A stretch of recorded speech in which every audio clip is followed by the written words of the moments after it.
You're listening to the Electronic Media Collective Podcast Network. Yeah, it's a mouthful. For more great shows like the one you're about to enjoy, visit electronicmediacollective.com. And now, our feature presentation.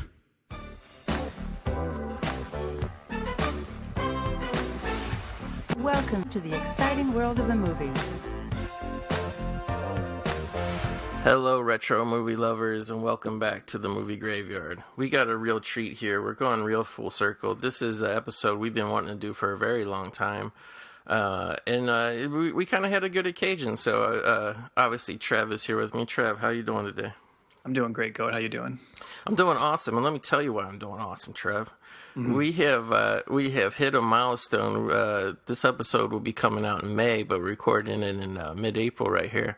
But I want to say, I want to thank the listeners, because we had our highest, whatever, rated download month. We keep breaking records, but March, it jumped beyond my wildest dreams. How many listeners and how many people jump, especially on the older episodes. A lot of people going back and just rediscovering our back catalog. So I hope people are enjoying that. And then also, too, hit a overall milestone.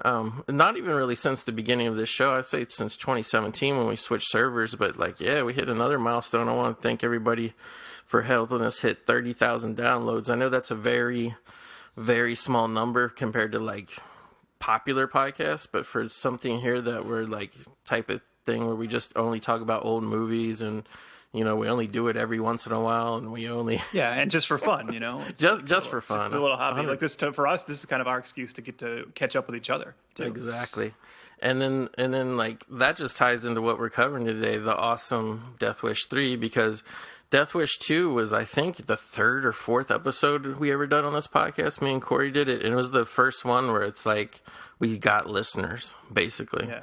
I'm excited because this is more unique for you and I. I feel like you and I always do kind of older cult horror films, or we do our themed episodes. But I don't know if you and I have ever done just a good trash exploitation action film. But I know that you live and bleed that kind of stuff, so I'm excited to finally dip my toes into it as well, because I love that stuff too. I just never. It's I feel like we always pitch horror ones to each other. Exactly.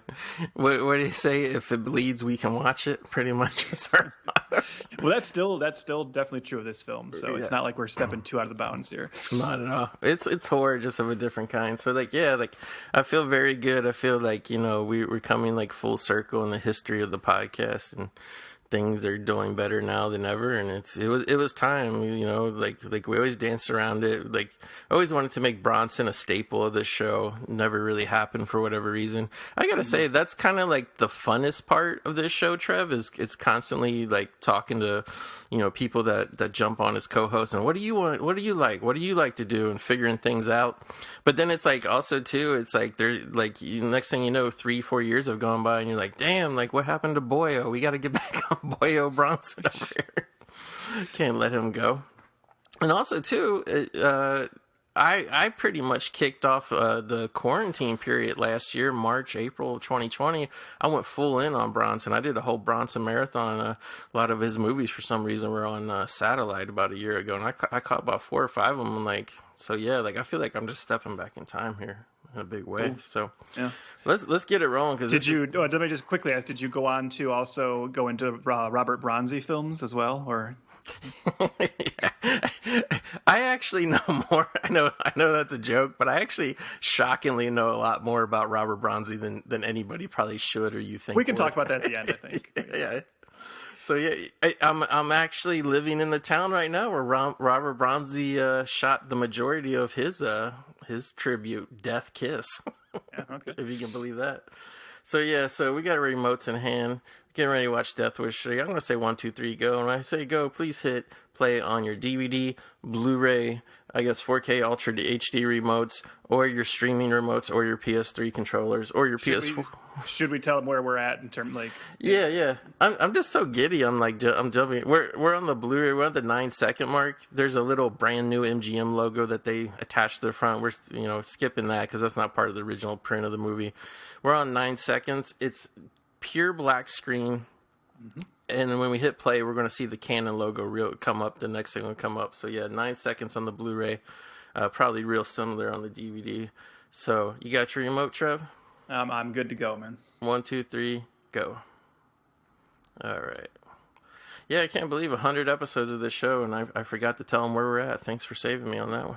Oh, man, I'll tell you, still to this day, it is 2021. I'm a 40-year-old man, and that Canon logo, when it comes on a screen, I still get excited. You are a 40-year-old man, but you are not a 40-year-old Canon virgin because you've seen a lot of their awesome movies. Yeah, I mean, well, like you, I grew up on this stuff, and I will say that. So a reason I'm definitely excited to do this film is I rewatched this yesterday in preparation. And Goat, I don't know if you'll go with me on this, but I will say there's a lot of great Canon films, but this might be the most Canon movie that Canon ever canoned. I think this is Canon at its peak right here.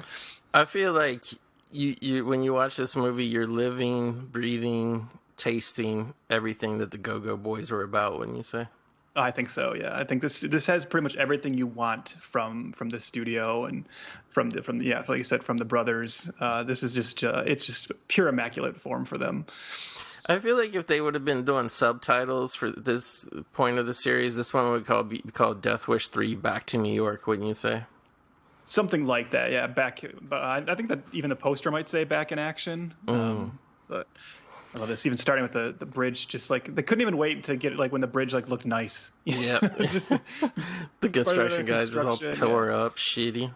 So I guess real quick we should touch briefly, because I want to say this is actually the conclusion, right, of a trilogy of Death Wish films that were directed by Michael Winner, obviously all starring Bronson, but Michael Winner. And the reason I want to bring that up is we'll get into it later as the film unfolds, but this one is like, there's a lot of similarities with the previous films. Obviously, it's trying to like recreate the formula of success, box office success. But this movie takes like a lot of departures. It goes even further than the previous films. Imagine if the second one didn't exist. Imagine just showing someone the first one, then jumping into this one. I don't know that you could convince anyone, get them to believe you that it's the same director.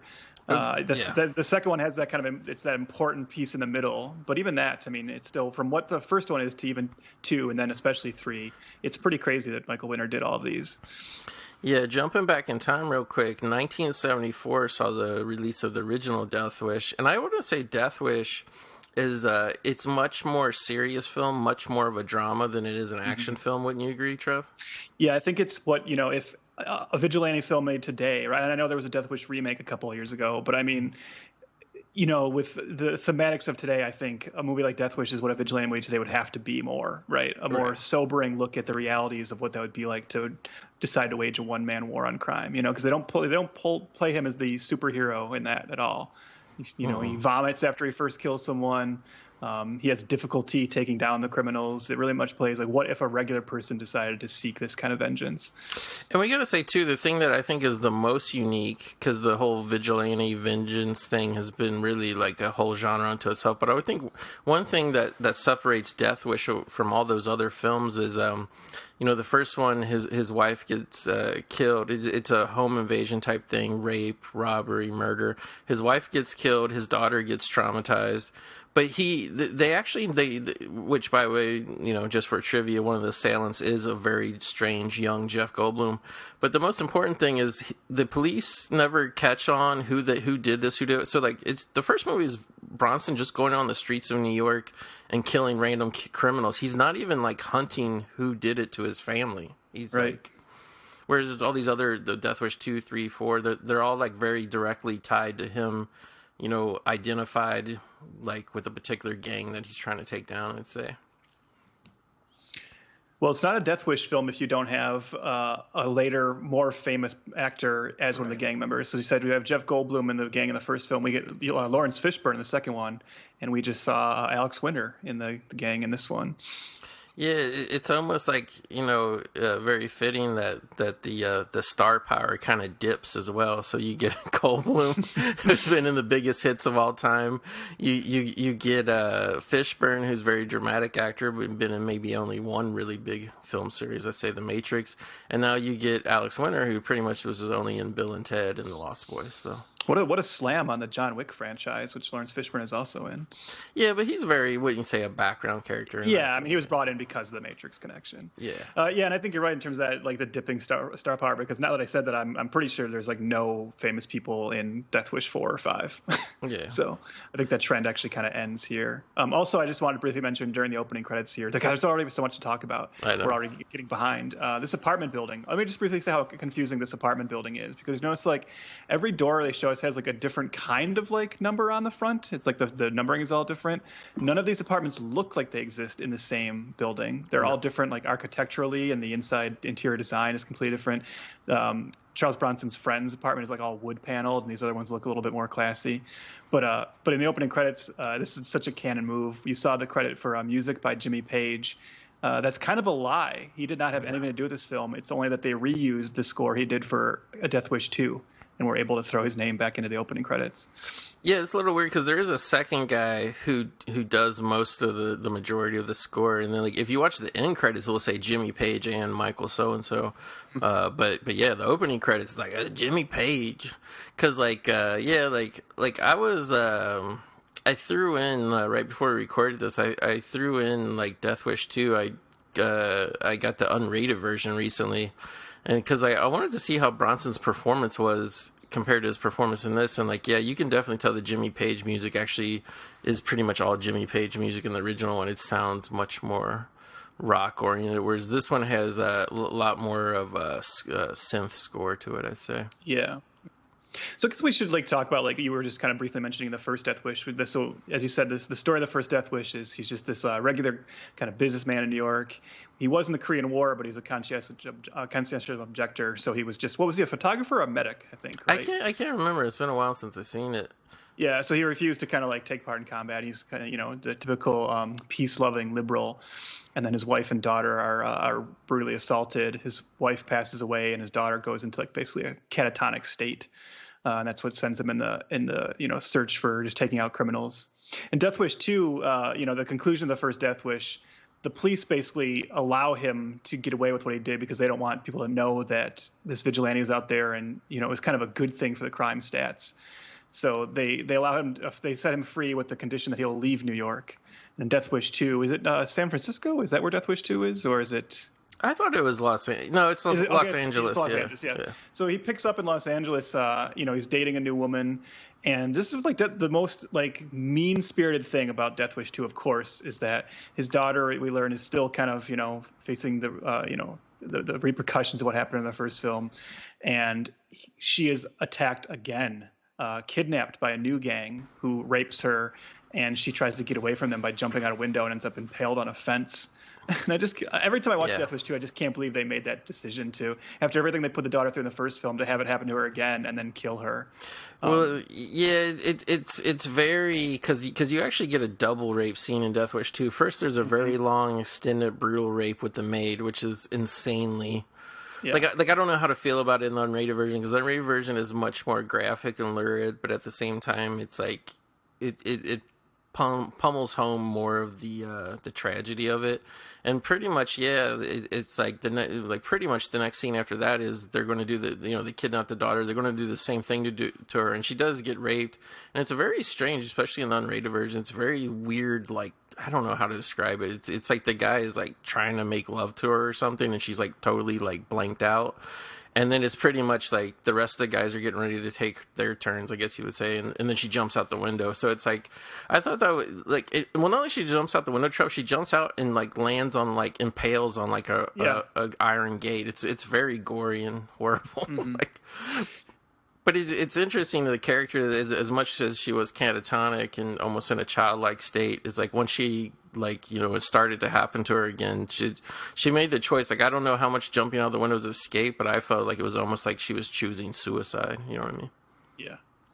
So that's what sets him in the path in the second one to become more of like, you know, the Punisher, essentially. And the second one definitely has more of a, you know, an elevated feeling to it. But I mean, again, we're not even that far in this movie. There's already been so much to talk about. But I think this one, right away, this film establishes just a new tone for this series, because he has now returned to New York. And this is just, I know New York in the 80s was bad, but this is ridiculous. I mean, you're just in cartoon territory from the word go in this film in terms of just crime just rampant everywhere. You can't walk down any street without just dozens of thugs and criminals running around mugging everybody, assaulting everybody. And in fact, and this just continues like right away. This is where the series 2 is already stretching it. Reality is broken at this point to the idea that anybody that gets involved in Paul Kersey's life, any friend, any relative, is just doomed for death. And right at the very beginning of this film is his friend that he's coming to visit New York. As soon as Charles Bronson's plane is touching, as soon as his plane is touching down, his friend is being murdered in his apartment by a gang.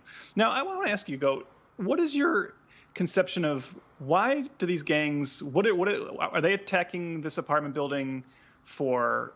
Just rent, for like money? Is it just they enjoy beating up all these old people living in the apartment building? Yeah, it's established with the conversation between Bronson and I'm getting so confused because there's so many Martin Balsam. There's so many older actors in this one. They established that like pretty much they're just extorting the old people, and it's like, and Bronson even asks him like, what, like protection? Like, is that what this is? And he's like, well, Martin Balsam's like, yeah, something like that. So, I mean, it's pretty much just extortion of like, give us money or whatever. But I mean, it's obvious too that the only reason that these older folks are living in this area is because they're very impoverished, I'd say. So it's an extreme level of violence, and I mean, I'm not saying this can't happen in real life because obviously all kinds of crazy things do happen, but it's an extreme level of violence for a very small amount of money. You know what I mean? Yeah. Now, far be it from me to talk or speak ill of the screenplay of Death Wish 3 and its connection to reality. But talk about the coincidence here of so there was a misunderstanding. The police thought perhaps Kersey was the one who murdered his friend, and he's been arrested and thrown into jail. And the minute he's thrown into the jail cell, we learn he's in the jail cell with who we will find out is the leader of the gang that attacked his friend and murdered his friend.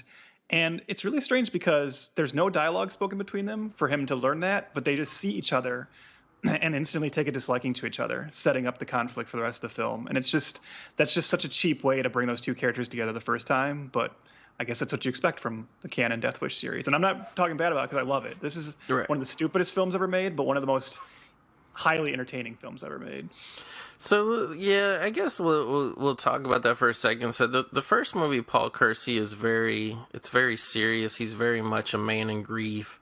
A man who has nothing really kind of left to live for, and he's doing these vigilante things against thugs on the streets, and he's sloppy and he's emotionally torn up about it, but he's compulsed to do it. It's almost like a man who his emotions have him out of control. Part 2, I'd say he's settled into the fact that he realizes he can fulfill. I mean, obviously there's an emotional trauma of his maid, who he has a very close, friendly relationship with, being murdered. So he wants to avenge her, and then obviously what happens like later in the film with his daughter. So he's avenging. So like part 2, he's very much like I always thought of him, and I really like his part 2 characterization as well. Is he's like an angel of death, and he's comfortable with it. Part 3, he's like almost like. It's weird. It's like almost like this was influenced by Schwarzenegger and Stallone films. He's this weird, like kind of slap happy badass, just like walking around all tough, and like the way he fights the guys in the jail and all kinds of shit happens. It's very like the Paul Kersey in part 3 has like really, I'd say, no relation to Paul Kersey in part 1. Like you could kind of see the connection from the character changing from part 1 to part 2. Like you could, it's like a believable character arc. But whatever happened to him between part 2 and part 3, like I don't know. Like he's well, and I don't think it's helped any by Bronson's performance. Which, let's just say, I mean, as much as I love this film and I love the Bronson, old man action genre in general, it's well known that by the time you get to Death Wish 3 in particular, he's doing these for a paycheck. He's no longer really emotionally connected to this franchise, and he seems pretty bored in this one. And that ends up being, again, that feeds into some of what makes this movie fun. But it's not like he's going out of his way to draw an emotional through line to the original film. Yeah, like I would actually say Death Wish 1 is a legit, solid, good drama. Like almost to the point where you're like, why did they get Bronson? Because Bronson was a tough guy in all his previous films and other films, but he always had a hint of humanity. So it's almost like a departure that he's playing such a dramatic role, even though he did show over the years he did have dramatic chops. Part 2, I'd say, was more in line with like what you expect from Bronson. Part 3, and it's like, it's weird too, because like there was only like 3 years in between. Like the first one was 74, and then they did 2 in 82, and then they did this one in 85. So it's only 3 years after part 2, and it's like I could get if it's the same, if it was a different director, but considering it's the same director, like why did him and Bronson both just be like, maybe it was a payday for both? I mean, like they almost throw this film away. You know what I mean? There's just like everything is offhand and slap ass and like over the top. Like I guess we should say Ed Lauder is the police chief, who he definitely knows who Paul Kersey is and what he does. And he's like, as much as like I think it was Vincent Gardini in the first film, as much as he decides to turn a blind, or maybe Gardini is in the second one, I can't remember, but he's in both. They both. send him to LA to help with the case in the first one, or in the second one, Yeah, credibility does get stretched in part 2, but credibility really gets stretched in part 3 to the breaking point. But this time, Ed Lauder kind of takes over the role, and he's. Again, it's compared to what the Gardenia character was in the first 2 films. I mean, this guy is just like I couldn't even tell if he was maybe supposed to be the villain a little bit. Like there was like a double side where he was working with the gang too or something. But like it's just insane how much he like not only is going to let Bronson loose on the street to take out the gang and clean up the streets, but like he's kind of like almost like his handler, wouldn't you say, at various points of the film? Oh, yeah. I mean, he legit is telling him here, I'll let you go out there, just be Mr. Vigilante, kill whoever you want, as long as you have occasionally let us get, you tell us what's going on and you let us make some of the busts so we look good. And it's strange, too, because, again, on the writing level, the very first scene with Lauder, he was like so anti this guy and so anti vigilantes. And he's like beating up Bronson. And he's just, and then he just turns on a dime. They have that one scene where you see him reporting like the crime statistics and how bad the department's looking. And just right there, he's like, I guess I'll just let this guy loose, let him go murder all these criminals. Yeah, it's I don't know. It's just weird. It's strange too because it puts the film in a different kind of category in terms of and maybe that was kind of the calculation of it, but in the vigilante genre, it's almost always we're working against the cops, and this is one of the few vigilante films where you're saying like, I mean, I guess there's only this one detective who knows about it, but still he is operating in this film, under the purview of the police to a certain degree. So like another thing that I feel like when Bronson goes back to the neighborhood is we should say that they filmed as little as they could in Brooklyn. Mm-hmm. It was supposed to be a New York film, and then they immediately, I guess for financial reasons, or I'm not really sure, they moved the production for the majority of it to London. And like you can really tell. Like, did you notice that too, Trev? Like the rundown neighborhood, it doesn't look really anything like a American neighborhood. No, it's strange because like the setup of the streets, it's like very bizarre. It's like this weird like cul-de-sac kind of area that and I've never been to New York, but even I know how New York works on the grid system, and it definitely does look like it looks more like something you'd see in a small little British town. And also too, like, wouldn't you say too, the thing that kind of gives it away that's New York is like there's an amazing amount of just like literally rubble everywhere. Well, this movie, like, there's elements of this, like, between. So, first of all, again, this is like the 30th time I've had opportunity to say this on this show, but I love 80s punks. We got a good smattering of them in the part 2, but then this is. I mean, these all look like extras from the Break-In films. I wonder if Canon just had like this one, department where they just had all these costumes, but they all look like this looks post-apocalyptic almost. They look like those kind of 80s post-apocalyptic punks, and as you said, with the rubble everywhere, this looks like a bomb has gone off in New York. Yeah, like it's almost like if they wouldn't have bothered to film any of it in New York, and they would have filmed the entire movie in this small little area, you really could have passed it for a whatever apocalyptic film. It reminds me of like those movies like whatever it is, Bronx Warriors or whatever, like those type of films. But let's talk about the gang, and let's talk about the punk kind of get up that the gang sports, where you can kind of identify in this neighborhood who's in the gang and who's not. To a certain degree, because there's a lot of scenes where they seem to have like a lot of ancillary members who are just, in some cases, look like 55-year-old men who run up and help them. Who I assume were maybe on the set. Oh crap, we need more gang members. Call the catering crew over. Get wardrobe, to join in. But yeah, are you talking about like just the general like little makeup thing? The makeup thing that kind of identifies them. Although the gang guys aren't homophobic, because it looked like there was two men walking down the street with their arms around each other. Progressive enough. This character here, by the way, who becomes like a through line for the film, the giggler, they call him. The giggler. The guy who giggles as he mugs women and runs away with their purses. Actually a character from Brian Garfield's original Death Wish novel, the first the novel that started it all. Yeah, I heard about that, and I was just like, it's weird that they didn't really like want to make this at all like the original Death Wish film, but they were willing to go back to the original novel and try to incorporate something into it. And I actually saw Alex Winter talk about the making of this film, and it was like, I think he was one of the small amount of like Americans that went over to film, and he was an unknown actor pretty much at this point, hadn't really done much. And it was like kind of a surreal experience to go over to London and film with Charles Bronson, whatnot. But I'm going to pay closer attention this time, but I feel like we never see Alex Winter's character die in this film either. So in my mind, he gets away from the fray at the end, and he moves to California and becomes one of the Lost Boys. He could be like, we do see his death, but it's so. Oh, do we? Oh, okay. But it's so like he technically gets shot, but it cuts away so quick because it's like during the flurry of action during the end, Mm-hmm. But I thought there was going to be much more of a mano showdown with him and Bronson, because they kind of have a lot of chance meetings throughout the film. You know what I mean? And it's very much thrown away, his death. I mean, or I should say his shooting, because like I said, maybe he doesn't die. Maybe you're right. Maybe he, it's just a flesh wound. That's what I mean here too. Like, so we're just talking about like the weird location. So now we have Bronson and Martin Balsam outside of the apartment building, and like the front of the apartment building is not a sidewalk, but it's also not a street. It's just like this kind of empty lot. It's but like then dirt and rubble. Yeah, it's like a dirt lot, but then to try and make it look like it's New York, there's constantly people walking around. Yeah. And you're just like, what are these people doing? Where are they going? Why are they just walking around this dirt lot? It's very strange.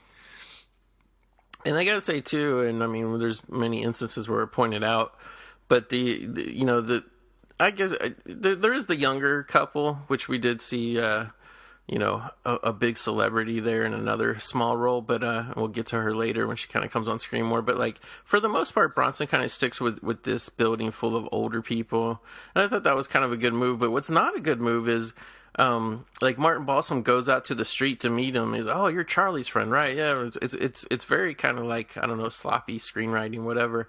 But just quick, get to the point. But the thing that becomes a recurring theme is Bronson, if he doesn't know now, he will know very shortly that this gang has eyes on him and they're after him. And the thing about it is he openly consorts with his friends. He does things against the gang out in open. And it just pretty much everybody he's close to in this film, he just immediately becomes a target because of him. So how did you feel about that, Trev? Yeah, that's that's the ongoing joke of the Death Wish films, right? You don't want to get involved with this guy, and it's look, if you wanted to act like this movie's smarter than it is, you could say that that's in line with the overall message of vigilante films. When those who seek revenge should dig two graves, right? By pursuing this kind of justice, all you're doing is making the world a little worse. But I don't think they were thinking that. But you're definitely right. The second he gets involved, I mean, they technically win at the end, but the cost, man, the cost. Oh, it's taken to a nuclear level. Go ahead, Drew. And even just like kind of cheesy screenwriting stuff, right? The fact that he opens the window there and the Fraker, the leader of the gang, is hanging out across the street, and he like instantly looks up and sees them in the window. As like, why? How would he have sensed that? It's just like the movie takes so many like little narrative shortcuts like that. I also want to ask you though, this idea of him, so the hook of this film, if you're trying to categorize the Death Wish films in your head, especially as you get into the later ones, they're all kind of corny. You're right. This is the one where Bronson teams up with a bunch of senior citizens to take on a gang. And I guess there was just something in the air around this time, because in 1985 we also got the film Tenement from Roberta Findlay. Or do you know Tenement? I might have. I'm not sure. What's the movie where everybody like bangs on pipes when the gang comes? Everybody bangs on that pipes. Might be Tenement. It's been a very long time since I've seen Tenement, but that is the same idea. It's like it's a South Bronx apartment home that's being terrorized by this gang, and all the people in the gang in the apartment building decide to band together to fight them off. And again, some of them being quite older. And I was trying to was one of those films a ripoff of the other? But this is one of those cases where they both came out the same year, so that seems unlikely. Yeah. But I don't know, maybe they somehow heard what was going on, and one of them was like, trying to beat the other one out. I don't know. Yeah, I feel like a lot of these things kind of become the way they're conceived. It seems like the way we've seen this play out over the years, Trev, is I think these things are kind of conceived independently. But once the word gets out that you're in production or whatever, like then it does become a race just to get yours out before the other. And did you notice at the end of that scene right there in Martin Balsam's apartment that at the very end it was clearly daytime when Martin Balsam grabbed the key, the sun was shining in through the window in the back? I was gonna say too, because you said like the apartments that are literally in the same building, like in the same hallway, like Balsam's apartment is like much more Victorian. It has like literally like 16-foot high ceilings. Yeah. And then Bronson's Friends, it kind of has like more traditional like 10-foot tall ceilings, wood paneling. You know what I mean? Just yeah. I mean, this one is definitely a set because of something that happens later, Right. Yeah. But yeah, it's just, but that's, I mean, like, even like I said, I was just laughing yesterday watching it when they were showing the apartment numbers on everyone's doors, and they're all stylized differently. And I'm like, well, there's no uniformity here. So clearly you're just filming these at different places. I feel like the Death Wish remake, which by the way, it's not really much of a remake. It has it doesn't really, I wouldn't say, I mean, loosely, but it's not beat for beat like the Bronson original, but I think the Death Wish remake would have been actually more popular if they would have chose to just remake Death Wish 3. Probably. Well, with Bruce Willis, that would have been great. As we especially get more into the crazy action, I want to ask you about that, about what your take is on a vigilante film today, and like if it can be the same. But that's something I'm sure we'll get to. But this was certainly like a genre that was very, very popular throughout the 80s and late 70s. And I love vigilante films. I think it's a very fun genre. It's one of those genres that's morally complicated because it's very much I'm very much a left-leaning person, and most vigilante movies are very much a celebration of right-wing fantasy a little bit. But that's the thing; they're just entertainment. They're just fun, and it's clearly I wouldn't be rooting for these people in real life. And in fact, we've seen real-life vigilantes are usually just like total creeps like Bernard Getz, Yeah. But vigilante movies always have the benefit of show how they can show the bad guys actually are super bad, and there's no question of perhaps this was these aren't just people trying to get by because of bad situations or accidentally killing an innocent person. I gotta say too, like the difference too, without going into specifics and talking about things I'm sure people don't want to hear about, is for the most part when you hear about vigilante justice in real life, it's usually somebody who is not really been the victim of something. It's somebody who kind of has almost like a hero fantasy that they're going to stop something from happening. Yes, yeah. And then it usually goes wrong. Whereas like in the movies, it's always somebody who's been very gravely wronged and gravely, you know what I mean? Like, like you can sympathize, emotionally with them and why they're doing what they're doing. But in real life, it's strangely usually not that type of situation. That's why I kind of felt when you said like if the Death Wish remake maybe should have been a remake of this one. I kind of felt when that film came out that they missed an opportunity by, I would say the only really way to get away with doing a Death Wish movie today is to not have it be about a white guy. Yeah. I don't think anyone wants to watch that anymore. Especially a white guy in a city like Chicago. You're just bringing complicated questions of race into the factor. And in fact, I think a Death Wish film about a black family who's perhaps, loses someone due to police violence or something and goes on to vigilante streak. It'll be controversial, but that's going to pull in more box office for sure. It's funny because I figured we would talk about this a little bit, and I was thinking about like if you had to make, not like literally Death Wish or whatever, but actually maybe if you just wanted to make some more Death Wish, I think Death Wish would actually be more interesting if you took on a female lead character. Mm-hmm. And got away from the rape type whatever. Which not saying that can't be dramatically handled in a film today, but it's certainly not as accepted in entertainment the way it was in the 80s. I mean, even and I'm somebody who's never shocked or never offended by just about anything. Even I'm just like, why were they so cavalier about rape in the 80s films? You know what I mean? Yeah, and I think you're finally seeing, when it is handled now, people are finding more interesting ways to handle it with a film like Promising Young Woman. And not being so exploitative. But I agree. That would be an interesting take too. It's just Bruce Willis is not who you want to see in a Death Wish remake, especially. I mean, maybe Bruce Willis, maybe 20 years ago. Yeah, you would have had a different result, but yeah. But here we go. Did you think it was strange that Bronson invited himself to dinner with I think they're Jewish, the Jewish couple? I mean, who's going to turn down, good cabbage soup, I suppose, especially someone of Bronson's age, I love how Bronson goes and buys like the shittiest used car, and then he uses it as his bait because he knows these fuckers will rob anything. Yeah, and that scene, I mean, right there, like, again, like, there's the murder, like the violent scenes in this are just so funny, and I know that's a very popular scene on YouTube. Just with not a second's hesitation, just pulls out the gun and blows them both away, and with seemingly no repercussions. We never see anyone arrive to get the bodies, or it's it just happened. And just here too, like when the police drive by and all these like gang members are just like throwing bricks and stuff at the cop car. It's this. I'm sorry, like I said, I know New York was rough in the 80s. I'm well aware of the history. But this is just something else. It's ridiculous. The vision of New York it portrays. I gotta say too that scene where like how he said like the cop car drove by and the gang people just kept throwing the bricks and stuff. It reminded me of that one Police Academy movie where that gang like took over the whole city. Like you remember that? Yeah. Yep. And I guess this is a good time finally. Like, do you want to talk about the gang leader here? Fraker, yeah, sure. Yeah, Fraker. He's a very tall, white Irish man. He has what I guess you would deem as a reverse mohawk, meaning he has a strip of, that's been shaved down the middle of his hair, and then like the rest of his hair is just like a normal. Yeah, it looks very silly it always looks silly. It looks sillier in the jail cell, and then you find out later it's done so that the makeup can run all the way through. I was actually kind of trying to figure out. I don't know if they put this much thought into it, but the makeup is kind of this like red line that comes down your forehead and then black streaks that go across horizontally. Mm-hmm. And I was wondering if there's any kind of take to, do you have more streaks if you're higher up in the gang? Is that like a signal of your rank or? Yeah, it's very weird. Now, like here we have, I don't, like you said, like these men who are harassing the couple here, the Hispanic couple, like it's just like it's reaching everywhere. Like the gang is everywhere at all times. They're never like huddled, they're just throughout the community. I like this young boy who cheers Bronson on behind a tree. Now, do you believe that two young strapping men like that, like those two gang members, especially the one who was like kind of taunting her, was very, very well built? Yeah. And do you believe those two guys would run away from Charles Bronson? Now, I know we know Charles Bronson's a very tough guy, but in the reality of this film, the fact that everyone is just so kind of scared of this old man, I don't know, little tough to take.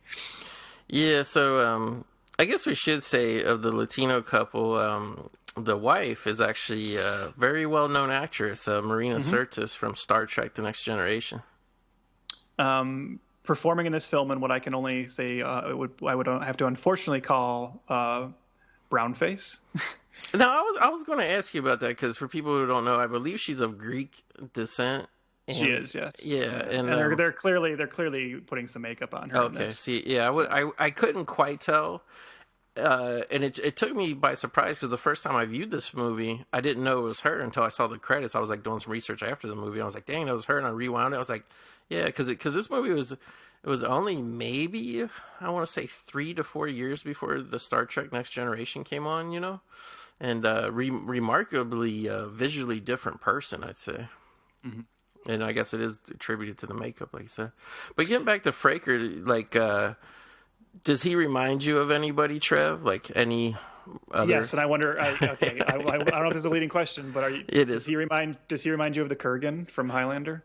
He does a lot. He actually reminds me of two famous actors. He reminds me of the character the Kurgan, and visually, he reminds me of a younger version of the villain from Halloween 3: Season of the Witch. And the reason that is he actually is the son. His name is Gavin O'Hurley. He is the son of Dan O'Hurley, who played the great Connell Cochran in Halloween 3. And Yeah, Dan Hurley, he also played an alien in The Last Starfighter, famously, which I did some research. He was 65 years old playing a character under heavy makeup. I don't know how they got away with that, but some interesting trivia. Also, the guy who plays Fraker, Gavin O'Hurley, did you know this, Trev? He was he played on Happy Days, the older brother of Richie that kind of just disappeared after a couple episodes. Oh, I did not know that. Yeah. I know he's in Superman 3. Is he? Yeah, I was looking at his filmography the other day, or selected filmography, I suppose, because I did not see Happy Days on there. But yeah, I saw he was in Willow and Superman 3. Those were the two that stuck out at me. Yeah, he's a very striking actor because of his physicality, but also too. I don't know. Like, I found it a little. I mean, he probably wasn't that old age-wise, but just appearance-wise, like, I found him a little unbelievable to be playing the leader of this gang. I expected somebody much younger. That's what I mean. I mean, I think one of the more fun things to do with this film, especially if you're watching it multiple times, not that this film requires any high level of concentration, but I now enjoy just watching all the gang in the background. And so right there, you see like Fraker, there's a member of the gang standing behind Fraker that looks like a 60s hippie, who's now joined this gang. It's a very, like, that's the thing, it's a very multicultural gang, but it's also a very multi-generational gang. Goat, did you recognize, or do you know who Fraker's girlfriend is? No, I didn't. Okay, so the blonde woman who's always behind Fraker and is kind of, that they never really show them, but we can tell they're like a couple. Yeah. But that's Barbie Wilde, who horror fans would know as the female Cenobite from Hellraiser 2. You just blew my mind with that, but now that you said it, I kind of see a little bit. Yeah, because she took over the role, right, of the female Cenobite. Yeah. Yep. Yeah, and she's definitely run with it. I know she does still to this day a lot of horror convention appearances, and yeah. Interesting. Again, I'm talking about flies going into the spider's web here, Trev. Now we have this lady who's the public defender who was representing Kersey when he was arrested. I don't know if they're just kind of unclear if there's still charges hanging over him from that, or if he's just in the clear now. I think he's in the clear now. But this woman took a personal interest in Paul Kersey, because I mean, why wouldn't you if you're a attractive lawyer in your mid-30s, I'd say, why wouldn't you want to hang out with a guy in his early 60s? But yeah, that's just the raw magnetism of Bronson. It's just impossible to ignore. Yeah. And to be meeting and talking clearly right out in the open street, it's funny because, like, again, it shows like the mean-spiritedness of these films, and in particular with the female characters, because you could make this film with no love interest. And I mean, we're not saying anything out of school or spoiling anything here by saying she is clearly brought in this film just to be another victim. And in a movie that doesn't really need him to lose another, Kersey doesn't need another personal loss for this story to move forward. So the fact that they even bother with this, I mean, I'm sure they're just ticking off the box of saying, yes, every film needs to have like a love interest, but I don't know that this one did. Yeah, I mean, we're jumping ahead of ourselves. She becomes a love interest. And she's the one, we should say in all fairness, she's the one pursuing him hard. Bronson really isn't trying to get after it in the beginning. But obviously she becomes another sacrifice, being a friend of Paul Kersey, whatever. But like you said, like it's very unnecessary, because from the get-go, when just his friend was murdered, he was on the path of vengeance already. There was no need. There's no need for this. Yeah. We don't need Fraker to be any more evil. We don't need Kersey to get more emotionally involved in this war. I don't know. It's just strange. But do we need Fraker to be always standing on the street corner witnessing everything that happens in this small town? We do need that. This is strange here too. Are these cops meant to be like working with the gang, or it's just this whole scene where they come in to take the gun away from the? This is a very weird moment. Yeah, I agree. And when I saw this, I meant to bring it up to you. I don't like what I assumed where I thought this was going with was that the kind of like local cops, because we've seen the gang, they can run the police. They have the power to run the police out in the neighborhood. I felt like they kind of like let these two cops, like, because they probably had these cops on the take or something. Yeah, it feels like part of maybe something was like cut out or something. But then again, it never gets paid off. Like, we never clearly see that these cops are, but I just assume because the way the guy is like, oh, just give us the gun and we won't report you or we won't arrest you or whatever. You know what I mean? And then immediately after his gun is taken, the gang targets that particular apartment to rob and threaten these older people. So, I mean, I was a little confused. I was like, well, maybe it was because Bronson just shot those guys out in the street, so they were trying to like round up like whatever loose weapons they could. But I think it's probably most likely that those cops were on the take with the gang. You think this gang ever gets bored of just always constantly harassing the same 8 elderly couples? I mean, I gotta assume that they're probably so busy, but that these people are probably just the easiest. Like, they're probably busy, doing everything. Because, like, when you first watch this one, too, like, you almost feel like it's a little bit of a departure. Because the way it's set up, there's no reason for any sort of sexual assault to happen. Like right now where we're at, Trev, there's no hint that there's going to be any sexual assaults in this film, right? And then the plot is clearly on its way. We know Paul Kersey... he's just having so much fun in this movie for some reason. It's all fun and games this time around. But yet we still get the obligatory rape scene coming up very shortly. And also, we'd like the scene. Now we just saw Kersey showing them how to design traps. So yes, Kersey's character is like evolving into something else here. He's very much more like made into like a Rambo type character in these sequels. Like a survivalist, what you say? Yeah, like this expert at murder and setting up death traps for the criminals. Yeah, that food does not look good. I don't know. Yeah, it looks like something they shouldn't have done a close up on. To be honest. Now here we have a good bit of humor. He set up the trap in the elderly couples, and I should say this is the Jewish couple because there's a second elderly couple too. That are a little more nondescript, but with them, he set up this trap to hit a guy in the face with a board, and there's like I took it as meant to be a humorous moment, Trev, when they find the gang member's teeth in the board. Yeah, well, I don't understand the physics of even how the teeth are stuck on the board the way they are, but yeah, I just thought you have to stop asking questions at a certain point, even though that's all we're doing. But maybe this gang was aligned with Nosferatu. Maybe Count Orlok was climbing through that window.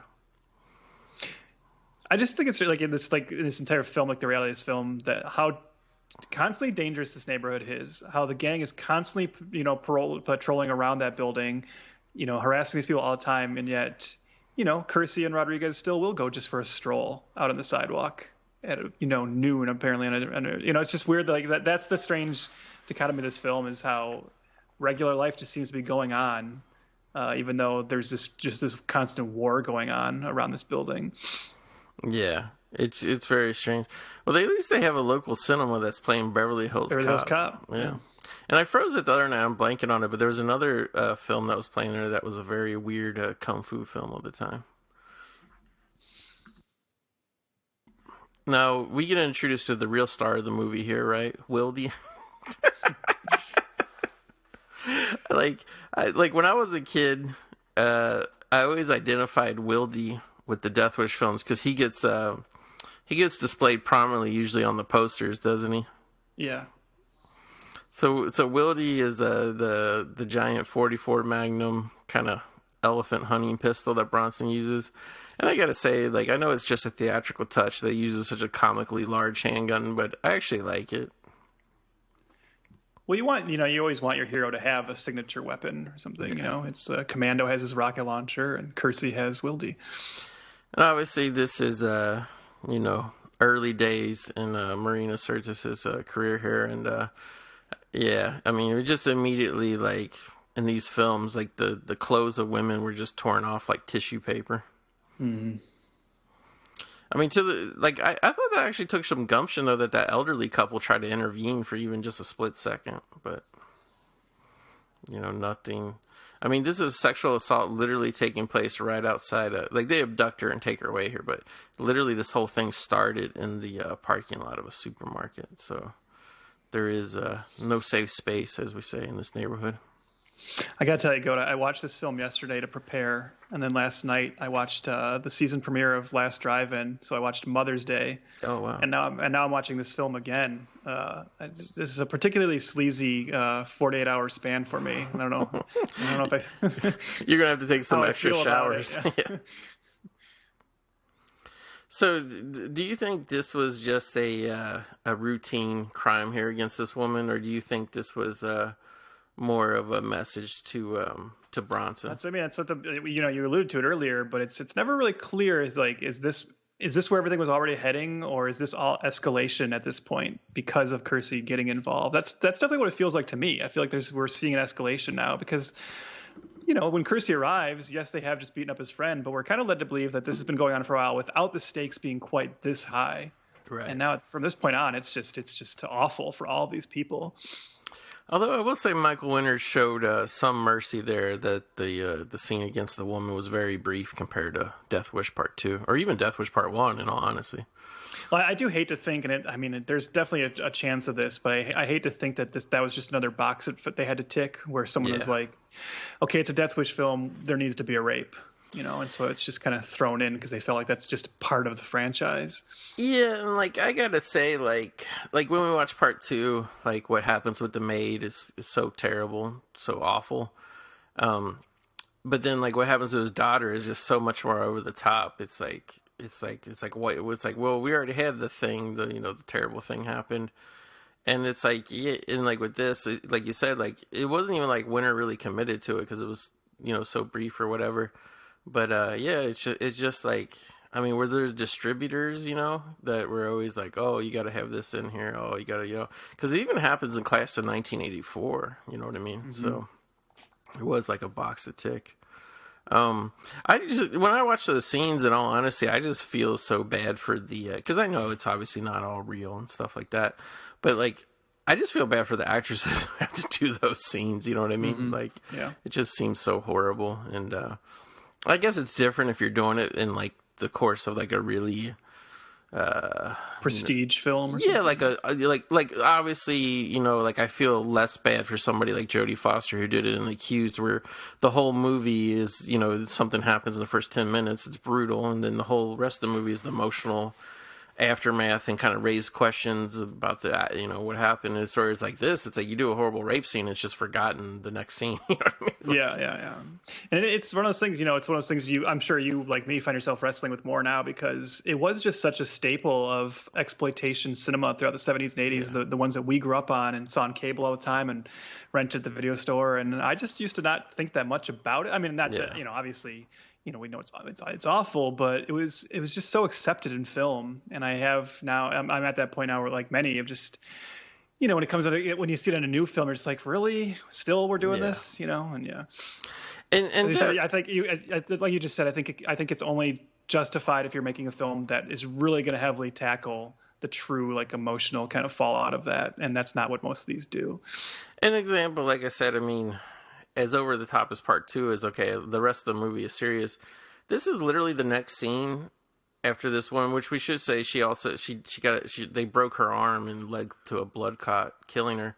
The next scene after that, terrible rape, find out, oh my gosh, the lady died.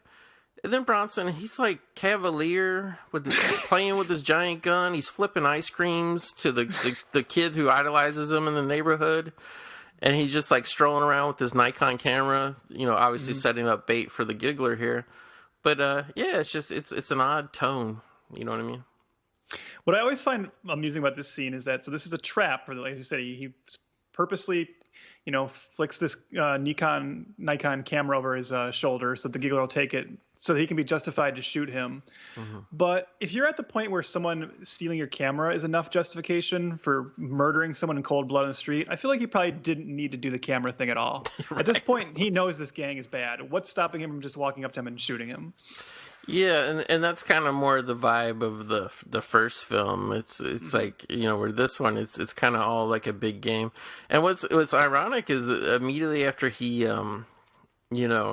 he kills the giggler there, and which we should say also too that I think there's some dialogue earlier that the giggler's more than just a purse snatcher. I think he killed somebody's daughter or girlfriend or something earlier in the story, but I feel to immediately kind of cleanse Bronson of any kind of us questioning oh, did Bronson really need to do that to the giggler or whatever. We immediately have the citizens praising, they're so happy that that the giggler's dead type thing. Good old Ed Lauder here showing Let's up. talk about Ed Lauder. What do you think of Ed Lauder? Let me ask you a question because I'm wondering what it is for you. When you think of Ed Lauder, what comes to your mind right away? Is it this or is it something else? Until real recently, I didn't have a real signature role with Ed Lauder in my mind, other than I always remember him dressed like this, always playing cops in films is what it seems like. It's weird because like you realize that your connection to certain actors, especially these kind of actors, these character actors who would just be in like everything. Like if you go look up Ed Lauder, he's just in so much stuff. Yeah. And you realize that what really gets locked in your head is just whatever movie you watch the most, no matter how small the role might be. And so when I see Ed Lauder, I always immediately think of him as the police captain in True Romance, even though I think he might only have like 2 scenes in that. But yeah, I think of that. And then also, oddly enough, I mean, this might just be because I watched them recently for another podcast, but he's also a major character in Starship Troopers 2. Oh, wow. And I'm guessing that was your preparation for your big appearance on If It Bleeds, We Can Kill It, right? Oh, I'm sorry, not Bleed. I'm sorry, Kaiju Transmissions. Kaiju Transmissions. We did a whole watched the entire Starship Troopers franchise. Yeah. I got my Bird podcast universe mixed up in my head right now. That's okay. That was my podcast universe too. So. It was. But I think now for me, and this is just more recently, obviously, about a year ago, bought the Blu-ray of this movie. I always enjoyed this movie. Watched it again. We did an episode about it. But from now on, like I think Ed Lauder in my mind sticks out. He's the hockey coach in the film Youngblood with Patrick Swayze and Rob Lowe, and it's actually like a real role. Like he's a main important character. He has multiple scenes. He's important. Whereas like you said, like every other role, I mean, he's very sparingly used in this film as well. Every other role, like I always thought of him as just kind of a hinky, kind of supporting, chewing the fat type actor, but like he's actually decent if you give him a good role. I enjoyed his performance quite a bit in Youngblood. It's the football coach and not another teen movie. So. Wow, perfect, yeah.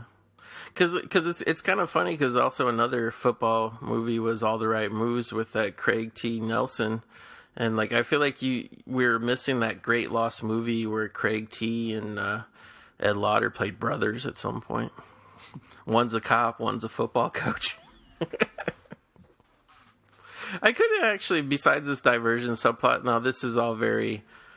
Wouldn't you say Bronson's romance with this lady, the lawyer, is very much a kind of obligatory thing, not only just for romantic interest, but also to...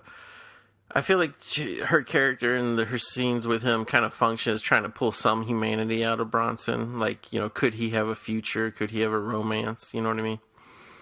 Yeah, I mean, like maybe that's what they're going for, but it's just strange because we said it feels tacked on, and then even like her ultimate fate, his reaction to it is not any more extreme than what he's already been doing throughout the rest of the film. So it's not like it pulls his character down to an even like deeper, lower spot. That's what's odd about it. So I don't know. It just seems like a time killer a little bit. But hey, if we got to get a Bronson, sex scene in the film, I suppose. I felt like this guy was pulling the ladies too. Oh yeah, obviously. Boyo Bronson was always said. I feel like this guy that had the purple headband on was snorting the coke. He looks so familiar to me. I can't think of. Maybe he was one of the Marines in Aliens. Now that I think about it, But yeah, that guy looks so familiar to me too. But like there's just, I think this movie, and again, if I were being critical, and I'm not because I'm not a critic, one of the weaknesses is there's just constantly this back and forth game of like somebody looks out a window and Fraker is there. You know what I mean? Well, I was going to say it too. Like the idea that every time Bronson looks out the window, Fraker's looking back at him. Throughout this entire film, every member of this gang knows where Kersey is living. It seems like to me, I've never been in a gang. I don't know how things work. I feel like it would have been very easy to murder this guy at some point over the course of this week or so, how long this movie takes place. Also, too, I think there's a little bit of a missed whatever, because this was an ambush, because Fraker runs like a little boy into an alleyway, and Kersey dumbly follows him, and then there's an ambush with, Fraker's got a machine pistol, he's shooting at Kersey and whatnot. But I feel like the little bit of missed opportunity, instead of this weird looking through windows and game back and forth, I wish they kind of would have set up Kersey's path as like a little more like the original Death Wish, where he kind of was like more just constantly on the prowl in this neighborhood, constantly picking the gang members off one by one instead of this weird dynamic. Because I gotta say, a lot of the interpersonal relationships and friends and whatever that Kersey makes, like, he pretty much only makes all these friends and whatnot just to have them sacrificed to the gang. Yeah, it's almost like Breaker or the entire gang and Kersey are kind of involved in this, like, they have like rules of war almost, right? They're like they're following this like kind of strategic game where they're saying, we won't just come into the apartment and murder you while you sleep, even though we probably could do that every night. For some reason, we only engage each other at certain specific times. That's gives the film a very strange feeling, but ultimately, again, you know, all these things that we're talking about as like complaints and silly things are what make the movie funny too. So yeah, that's what I was getting at. Where I'm not a critic, it's like, but if you're having a couple beers, this is the stuff that actually makes the movie good. Yeah. No, I was curious because we you know talk about Bronson being the old tough guy and whatever, and he's kind of like before his time, I'd say, in that regard, and a lot of that just had to do with, you know, Cannon was short on star power, so Charles Bronson was a huge star to them. You know, he's a reliable box office name. Do you feel at all watching this film that Bronson was maybe a little too old to be playing this role still? Yeah, but I mean, at the same time, again, that's kind of like what I love about the Death Wish films, and in particular the sequels, because I think the first Death Wish is just a legit great movie, and then 2 through 5, I mean, Jesus, especially 5, it becomes super silly, and that's part of it. But to that end, look at him right here. I mean, he's still pretty active. Like I'm not, you know, for his age, you know, he still seems tough. I think for what Kirsty becomes, Bronson is too old. I think there's a version of these films. You know, I think in recent years, I'm not a huge fan of a lot of those Liam Neeson action films, but I think they've done a good job of kind of playing his age realistically in that genre. And so I'm not saying that once you become a certain age, you can't be an action hero anymore. I just think what they do with the Death Wish films, there's a little bit of a disconnect. But again, that's what's fun. Yeah, I gotta say, like, he pretty much pulls it off. The only kind of couple scenes, like we said, where he physically manhandles the much younger, it's more muscular. And like I said, it's those scenes where they seem like instantly afraid of him too. Yeah. Or the scenes where women see him and are instantly just taken with him. Well, that's a good effect, kind of. Yeah, like he throws that guy, he throws the dummy off, and I guess you could kind of say like, they established the guy was very high on cocaine or whatever. You know, probably couldn't fight too good. So Bronson just kind of like hits him with a pipe and throws him off the building, and it's kind of like a comical dummy when it's falling because the arms are like kind of flailing. But when it hits the car, it looks very good. It lands in a very odd way. I was actually going to ask that. Do you think that dummy was designed to like crumble once it hit? Like, did it have like springs to snap back in it? Because that's the thing. It's like most movies would just have the dummy fall, but they said that one actually we see the connection, and then it actually like crumbles into like a fetal position. Yeah, I think probably the arms and legs were probably weighted down, and that like when it hit it kind of like made it, you know, go into a, you know, so it wouldn't just land flat like a lightweight dummy. But yeah, like Bronson, I mean, a lot of this shit, I think Bronson is doing better than probably, you know, even somebody our age would do right now. But like, he's got this tight shirt on, you can tell how ripped he is for his age. But like, yeah, he was very spry on, you know, I'm kind of, in all honesty, I'm kind of surprised how good he runs. I mean, shows he probably had a real good, you know, cardiovascular type of fitness and routine at this point in his life.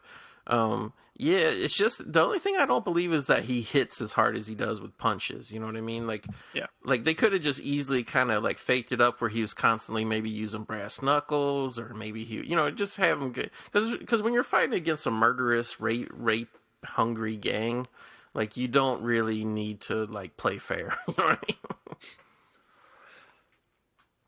I felt this was a harrowing scene very much right here, and again, this is. Like when you're at this point in the film, Trev, like what I thought, you know, seeing this film for the first time a few years ago and then seeing it again, because I would always see this film on like TV on a Sunday afternoon, and I think they like kind of edit all these scenes out because I just really remember Bronson running around the machine gun in. But like, yeah, this is like too far. It's just too harrowing that they're just slitting old ladies' throats now at this point. You know what I mean? Yeah.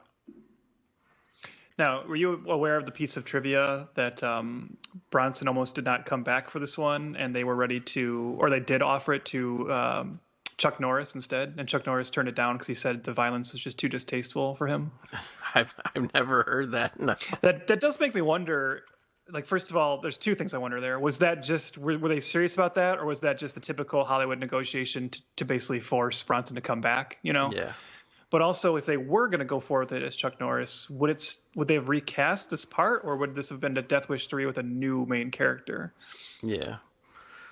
Yeah, I don't know. It's hard to say because it's really weird. If you look at canon, the way they handle franchises, Trev, they never really thought long term. It was always about like quick, you know. In these films, or at least, you know, canon wasn't involved in the first Death Wish film. I think it was like a situation where the rights became available over time, but you know, they were involved from part 2 onwards. And yeah, like it's weird because let's say there's some version of alternate history where Bronson didn't come back for part 3. He still would have made a bunch of canon movies. So why not at least, you know what I mean? Like, and I've actually caught some of those canon films recently for the first time in the last year or so, like Assassination and whatnot. And it's like, maybe that's why this film is so silly in all honesty. Like, he was being more cavalier and comedic somewhat in his other canon films. And like, canon was just like, oh, make Death Wish 3 more like these other films. You know what I mean? Mm-hmm. Like, that was kind of his shtick. I mean, but yeah, it's weird because like you're gonna pay somebody to come be in this. Why not just pay Bronson? Like, even if he was asking for double, whatever. Because like at least part 2 and 3, I think part 4, if I'm remembering right, I think part 4 was finally the point where the box office started to dip. But we should say too, these were basically $4 or $5 million films that grossed about $16 million domestically. Yeah, this movie was number 1 at the box office 2 weekends in a row when it came out. Oh my God, could you imagine that, Trev? The zeitgeist of, and obviously it's a different time, but the zeitgeist of the movie going public being Death Wish 3 at any given time. But I guess what people expected and wanted out of films at that time was much different. The expectations were much different, you know. So here we have the lady, his love interest is going to move out of the city, and like, I thought it was kind of funny that he kind of really doesn't really care. This is kind of typical Bronson that you see in a lot of movies. You know what I mean? He's not the type to really chase a woman around. It's like while they're there, he'll bed them, but when they're gone, they're gone. You know what I mean? Maybe he knows. Maybe he just knows that, okay, yes, I'll sleep with you, but just so you know, this is targeting you for death. Yeah.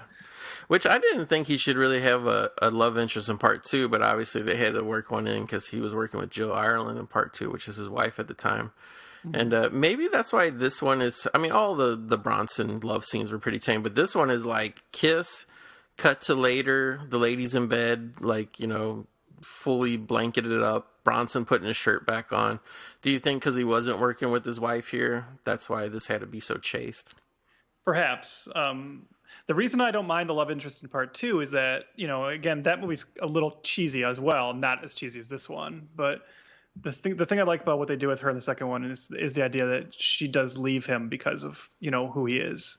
And yeah. I like that it's at least bringing in this idea of if he's gonna decide to become this Avenger for the rest of his life now, he can't have a normal life anymore. So you do see that at least plays into like the repercussions a little bit. I mean, I guess here you get that every woman he's with will just end up murdered, but at least they did something a little different in the second one. You know, it's kind of funny how we're talking about this weird transition that parts 2 and 3 took. But there's a lot of, I believe you can find them on YouTube because I know I've seen them. And I heard other people talking about, there's like interviews where journalists, you know, television interviews, journalists take Michael Winter to task for kind of like the level of violence. I guess apparently Death Wish was kind of shocking at its time, you know what I mean? And he kind of, you know, during interviews or whatever, he kind of really publicly defended it, you know, because of the themes and the drama and the emotion and the power of the story. So it's really ironic that a guy had to really publicly defend Death Wish would go on to make these exploitative sequels, you know what I mean? Yeah, so you mentioned earlier that you wondered if like Bronson and him were just kind of like, you know, looking at this as a paycheck when we were phoning it in. And I think it's probably more that I look at Winter as someone who just saw what the genre had become and knew what he was being hired to make. Mm-hmm. And was willing to, you know, even though, you know, if he had been asked to make another film like Death Wish, I think he still could have. But I think he knew that at this point, the 80s was the time of just really exploitation-driven, over-the-top action films.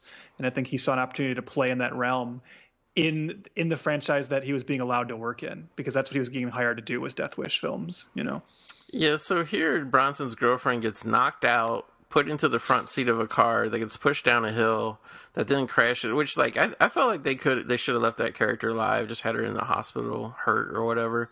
And it's a life lesson: never date a woman who's apparently made of nitroglycerin. Mm-hmm.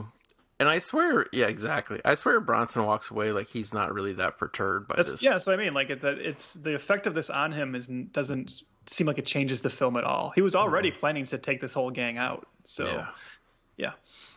Yeah, like when I watched this, like, I just remember this hitting me as being like, okay, this film's gone too far now. Don't get me wrong, I love the ending, I love the action finale, but like maybe Winter felt like he needed to go this ridiculously over the top to justify that ending. That's what I sometimes wonder too. Like, I was thinking that yesterday watching it, is that were they aware of like how ridiculous this was? Like, that's the hard thing to parse with the Death Wish sequels, to where we look at them now, and as you said, these are perfect movies to drink beers and watch with their friends because they're so ridiculous. But I wonder, were they even trying to achieve a level of satire with how over the top? I don't know. It's a hard thing to say. So one thing I want to ask you, Trev, is I think these films, and again, the shit starts. They blow up Martin Balsam's taxi meter repair shop. But anyway, what do you think? And obviously, this film wasn't trying to like really, I think the first Death Wish film definitely was, but this film wasn't really asking the questions. What do you think of? The way they set it up, we obviously don't have any sort of sympathy for these gang members. It's not like a thing of like, oh, like they were bad, but they weren't that bad. Like, no, pretty much everybody on the gang side gets what's coming to them, and you feel very justified in it. But what do you feel about Paul Kersey? Like, do you feel like, killing so many people over the years, like, do you think like at some point it's almost like weirdly not worth it? Because it's like at some point when you basically live to kill like scumbags, aren't you kind of forsaking your own soul in the same way? You know what I mean? Oh, for sure. As I said, that's the real story you want to see in like a vigilante series that is willing to really chart the emotional and sociological ramifications of this. That's not what the Death Wish films are about. But this is like, I mean, the Death Wish films, it's the same thing as like the Punisher, right? Which is a character I love, but in recent years, there's been a lot of talk about how can Marvel still keep publishing the Punisher in the same way and without investigating this a little bit more. Our relationship to vigilante stories is different nowadays than it was in the 80s. And he said, like, you can look at Kersey as like a hero, but obviously he's not really. Right. Like he's a violent criminal himself. And yeah, I think especially from the second one on, his life is not a happy life. That's for sure. And I mean, we definitely talked about this, in earlier things, talking about how political films should get and whatnot. But like one thing that I find very interesting is, this type of film, especially by the time we get to Death Wish 3, like Death Wish 3 is very much trying to be, like you said, an exploitation popcorn film. Mm-hmm. So the thing that I find kind of interesting is like, there's really no gray room, I don't feel like, with Death Wish 3 compared to like 1 or even kind of part 2, but especially with 3, there's no real thought required of the viewer to make their own moral judgment of it. Like, it's kind of presenting the morality for you here. You know what I mean? It's like there's no gray area. Like, there's not one single scene where you're kind of like, like there's no scene where like Kersey's going after somebody and he accidentally shoots a kid, or maybe somebody innocent gets hurt. Yeah, I mean, I don't know if you've gone all the way to the end, but I mean, by the time you get to Death Wish 5 and he's just become like a one-liner machine taking out the mafia, they're not asking questions anymore about vigilantism. He's just meant to be like a fun hero that we're rooting for. Yeah, and I gotta say, like I said, I even partially went back and watched some of part 2 to kind of like judge his character. He's so, I don't know, when I watch this internet, I'm like, why is he so slap happy in this one? Like, he's so lighthearted. Like, the most terriblest fucking things are going on. And, like, in all honesty, half of them are his fault. Like, I mean, I understand a criminal does a crime, they do an assault, they do a rape, they do a murder. It's the fault of the criminal because they chose to do that action. But he's just involving these people so carelessly. Like, he had to know, you know what I mean? Like, what would happen to all these people. Well, that's like I said, some of the better Punisher stories over the years have gotten into that, where characters will question him and say, "This is no longer about your family, is it? Like, you enjoy this now, right?"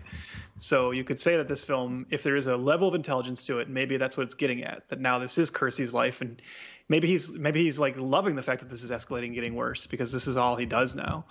Which, did you find this ironic right here that Kersey goes to the post office to pick up his latest batch of guns. He gets in a taxi. They drive down the street where his girlfriend just died the night before. There's no beat where like he's standing there looking at the street or anything. Like, it is what it is. You know what I mean? I think it's funny too that after the gang took out Martin Balsam, they never went back into this apartment and found this other machine gun. Right. That was a weird scene too, because Martin Balsam wants to use the big machine gun and he can't get it to work. So they're like, let's get the motherfucker, and they beat him up and they throw him off probably like a 1-story fire escape, and he ends up surviving. I gotta say, Trev, why did Martin Balsam survive that in this Grim Reaper of a film? Seems like he survived it only so that he could tell Kersey, hey, by the way, there's another machine gun in the cabinet. Right. And by the way, like, you imagine so the gang must have taken the one he had that wasn't working, right? And I thought for sure at the end that they would have their own machine gun as well, right? Right. They would get that working, and you'd see this kind of machine gun versus machine gun battle. But nope. I guess, a broke machine gun is a broke machine gun. Yeah, not at all. And I gotta say too, like, this is one thing I didn't really agree with or like about the story is the guy who was, I'm blanking on what his character's name is, but the guy who is basically Marina Sirtis' husband. Rodriguez, yeah. He kind of becomes like a sidekick to Bronson. So Bronson's got Wildey 44 Magnum. He got a smaller pistol. I think it's a 38 snub nose or something like that. Now he's got a rocket launcher. And he's got this giant machine gun. All this for Bronson. Rodriguez shows up with a pop gun, which is basically just a pipe that's been kind of modified to be able to, you can put like shotgun shells in it, twist it, and it will shoot a shotgun shell. Probably not very accurately either. So like they're going in this big firefight battle, and he doesn't even give Rodriguez a real gun. I had a problem with that. I'm not even sure, because he puts on the bulletproof vest and he says we should get a few of them, but I don't know if that they ever do. I don't know they actually outfits anyone else with. Yeah, I love this idea too. So a moment ago we saw Fraker calling someone and asking to borrow some guys. So this idea of this gang is part of apparently a bigger interconnected web of gangs all over New York that will loan out soldiers to each other. Yeah. And here we see them arriving and just instantly being a nuisance, as we see here, and just terrorizing people on the street. And again, I've said this multiple times, but just what I can only describe as a cartoonish hellscape version of New York, where you're not even safe just walking a single block down to get some groceries. I'm not kidding. These gang members flying around on dirt bikes and harassing old people with their groceries. It almost seems like something you see in a TMNT Ninja Turtles cartoon. You know what I mean? It's like, every time I watch this film, and I want to ask you if this is the same for you, Goat, that I'm always just shocked at how unelegantly this film suddenly jumps into this action finale. Right. There's no real natural build to this. It's just suddenly we get to the point where Kersey pulls out the machine gun, some more gang members show up, and suddenly it's on. We're just now in the final battle. Right. And it's it's a very lazy script. I mean, yeah, it's weird because it's it just starts out of nowhere, and it's and I kind of like how broad it is. These scenes where he's literally just running down random alleyways, and it's just pure coincidence that when he does that, the gang starts running down the alleyway towards him, and he can just gun everybody out. Everybody makes a big deal out of how over the top the action finale of Commando is, Trev. I think this actually gives Commando, in a way, either a run for its money or kind of outdoes it, because this is even more outlandish than Commando was. Oh, yeah. Wouldn't you burn your hand holding the machine gun that way, too? I thought that too, because we should say that's meant to be a mounted machine gun. Mm-hmm. It was never meant to be handheld. Yeah. And he's holding the barrel. Those get very hot very quickly. And I get that he's kind of grasping the very bottom of it. you know, like obviously that's like closer to where the firing is happening. Yeah, it's just, but either way, the whole thing would be too hot to ever touch your hand. And like, yeah, it's very weird. I don't even though they were just firing blanks, obviously, I don't even get how they did that without, you know, because I mean, there's a famous story about Al Pacino burning his hand very, very terrible, and grabbing the barrel of the gun in Scarface. So I mean, I can't imagine. I mean, clearly Bronson did it because we saw him do it. I mean, I don't think there's any. Can you think of, Trev? I don't think there's any point where we see Bronson where it's an obvious stunt double. You know what I mean? No, the most obvious stunt double is Martin Balsam getting thrown off the fire escape. Yeah. Like that's not great looking. But Bronson, like, I mean, like, there's not too much that's asked of him that I guess would require a stunt double. You know? Yeah. From this point on, it's really a lot of him standing there, as you said, firing at people that are running at him. Yeah. I feel like this was the inspiration for the ending of Expendables Part 2 when you say for everybody just firing, standing firing, and that suffices for a full-blown action scene. I kind of did like this scene though, like the cops just like in a helicopter flying by and be like, damn, it's a war zone.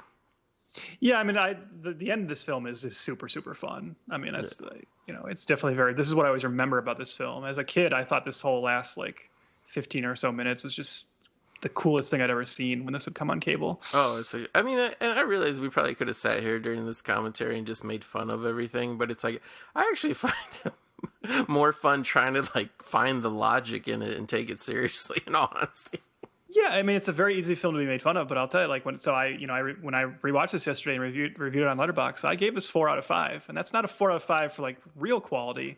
That's a 4 out of 5 for just pure enjoyment. I mean, this is, like I said, if you're into like what Canon is doing, this is like the top of the line for them. I love how Bronson just ran across a mattress filled with newspapers. I guess they wanted to make it easier on his joints and ankles, whatever. I thought this was kind of a funny scene, too, because, like, for people who think the stormtroopers can't hit anything in Star Wars, you haven't seen anything until this gang shoots at Bronson. Yeah, this is like, remember that episode of Police Squad? I think they redid this joke in Naked Gun 2.5, where, you cut to Drebin firing at someone, then you cut back to that person firing, and then the camera pulls back for the wide, and they're only, like, a few inches apart. There's a lot of that, like, played for real here. Yeah, no. Like, the only thing it kind of reminded me when I watched this the other night is my dad told me a story. He was walking down a street one time, and there was these two guys. He didn't know what was going on at the time, but there was these two guys, and the one was like yelling for the other guy to stop, and then they both exchanged fire with little pistols. And my dad said they were like roughly about probably like 15 feet, and they both emptied their pistols like away from each other. They both emptied their pistols, and they didn't hit each other at all. And then the guy grabbed the guy, and it turned out the one guy was a plainclothes policeman or whatever, and some other police came and whatever. And like that was the only thing that was like, I guess you could somewhat justify. There's actually a lot of cases like that where it's like, I guess the heat of the moment, people panicking, and just exchanging fire, and nothing really happening, nobody really getting hit. Just bullets flying. Does that make you feel better about the moment that always really bothers me? Maybe the most egregious missing a shot moment in cinema history. The end of the '89 Batman, when Batman is in the Batwing, and he's just like locked onto the Joker and fires everything at him and completely misses every single shot. Well, the thing that I found like weird about that scene, and I don't know how much is realism, how much is whatever, but it's like the machine guns are clearly mounted on the side of the Batwing, and it looks like the way he's flying, like it's just there's no way he could hit Jack Nicholson because like the bullets would just... But he has like a targeting screen. That, right. Okay, we need to talk about this scene with this woman getting disrobed here again. And I gotta say, she does a great job. I mean, Marina Sirtis did a great job in her scene too, acting, horrible, terrified. But like this lady, I mean, this was Michael Winner's girlfriend at the time. Are you serious? Yeah, that's what I read. Wow, like that kind of would explain a lot. But like, yeah, I mean, and the thing that's ironic about it is like, what real actress could you get to do that? But at the same time, like the lady was doing great. Like she was crying, she looked terrified, horrified. Like it so much goes out to, especially in the day and age we live in now, where like just movies are I don't know what you would call them, like less emotional or less committal or whatever. Everything's more about technology. It's like these people, like sometimes you watch these old movies and there's some people who do like the tiniest roles. It's like man, they give their all into it, man. It's amazing. I thought that was funny too, that Balsam, like I didn't realize his hospital where he was recuperating was like just at the end of the street. Yeah. Maybe that's why he survived, because they got him to the hospital so quick. Now, this is a little bit maybe like that other film you're talking about, Tenement, where it's like now all of a sudden we see the citizens getting in on the act. Yeah, that is the missed opportunity of this film, is that I wish there was more of this, and I wish the build up to this was like a little bit more like well developed, because this is like what it seems like the movie was trying to get at, the idea that, you know, Kersey basically rallies this entire community to rise up against this, and you kind of want it at the end, and we're getting a little bit more of it here. But I certainly wish there was more of a through line throughout the film, and that they were more equally evolved throughout this entire like climax. Yeah, because it's like weird, because when we saw the citizens take out the bikers, they put a chain across the road, knocked down the bikers, they shot them, but that could have just been two guys driving down the road with bikes. You know what I mean? Yeah. Okay, more over the top, supposedly elderly couple, but stunt people, flame. Yeah. They got Molotov cocktailed here. Again, it's like the gang members, like that was even Fraker taking out the old people, shooting them for no reason. Like the gang should be focusing on trying to get Kersey at this point, not just kill as many innocent citizens. Well, that's like that is the question. What's actually what's happening in this climax? Is this still just about getting Kersey, or what is happening in this climax? Because, like you said, if the citizens were involved a little bit more, we could at least. I love this too. The guy gets the knife in the head with the board, and he falls off the thing. But it's like, yeah, like if the citizens' build-up was a little bit more okay, we could see, okay, now the gang realizes like, shit, we got to fight, you know, all these people too, not just Kersey. But it's like, nah, it's just. It's like violence for violence sake. Because ultimately, like how we got into this was like the gang was coming up to the apartment building, ostensibly to just get Kersey finally, right? Mm-hmm. You said him and Rodriguez came out on the fire escape with that machine gun and started blasting them away. And then the gang's reaction was just like, okay, now it's all out war. We're just taking out this entire 3-block area. I guess I'll roll with it because it's awesome. But I don't know. No one's strategy seems to make much sense here. Again, Rodriguez, man, just ducking bullets from these guys even have rifles and they can't hit them. But one thing I wanted to ask you, Trev, which I think would have been like, you know, not trying to soften the film up necessarily, but just to kind of have the series evolve, is, you know, like we had Marina Sirtis, she got done in by the gang, and Kersey, you know, when that second woman here, just during the whole fracas that was getting her clothes torn off, he finally saved somebody of sexual assault. Like, I would have liked if, like, maybe this movie would have gone more in that direction, where he was actually, like, if you're going to go in more of a over-top fantastical direction, I would have liked if this movie would have been more about he was actually, like, in circumstances where he could actually kind of stop the shit from happening. You know what I mean? Yeah, especially as you're going into, like, a franchise version of it, you really could have turned him into this kind of like wandering. I mean, I suppose that's what they're doing a little bit. But you said like this wandering character is going from town to town, inserting himself into situations that he sees are bad and trying to prevent them from happening. I'll let you make the call here, Trev. Alex Winter, does he die or not? He gets shot by Ed Lauder. I mean, that's, yeah. See, I guess I wasn't even paying attention to that yesterday. I guess that's a death, but I mean, who knows, you know? But again, did you see what I was saying? How throwaway it really was. It was, yeah. Yeah. Considering he was probably like, wouldn't you say, the second most seen gang member? I love this shot of Ed Lauder and Bronson just running down the street together. Yeah, I kind of wish more of the movie, especially more of the climax, was them together. Because they're like them two guys with 2 pistols. They just shot 10 guys. Some of them had like M16 style rifles. They just wasted them. I kind of like Bronson's swagger here. That shot when he just was walking around holding the gun. But again, man, look at that background. It's war zone time, man.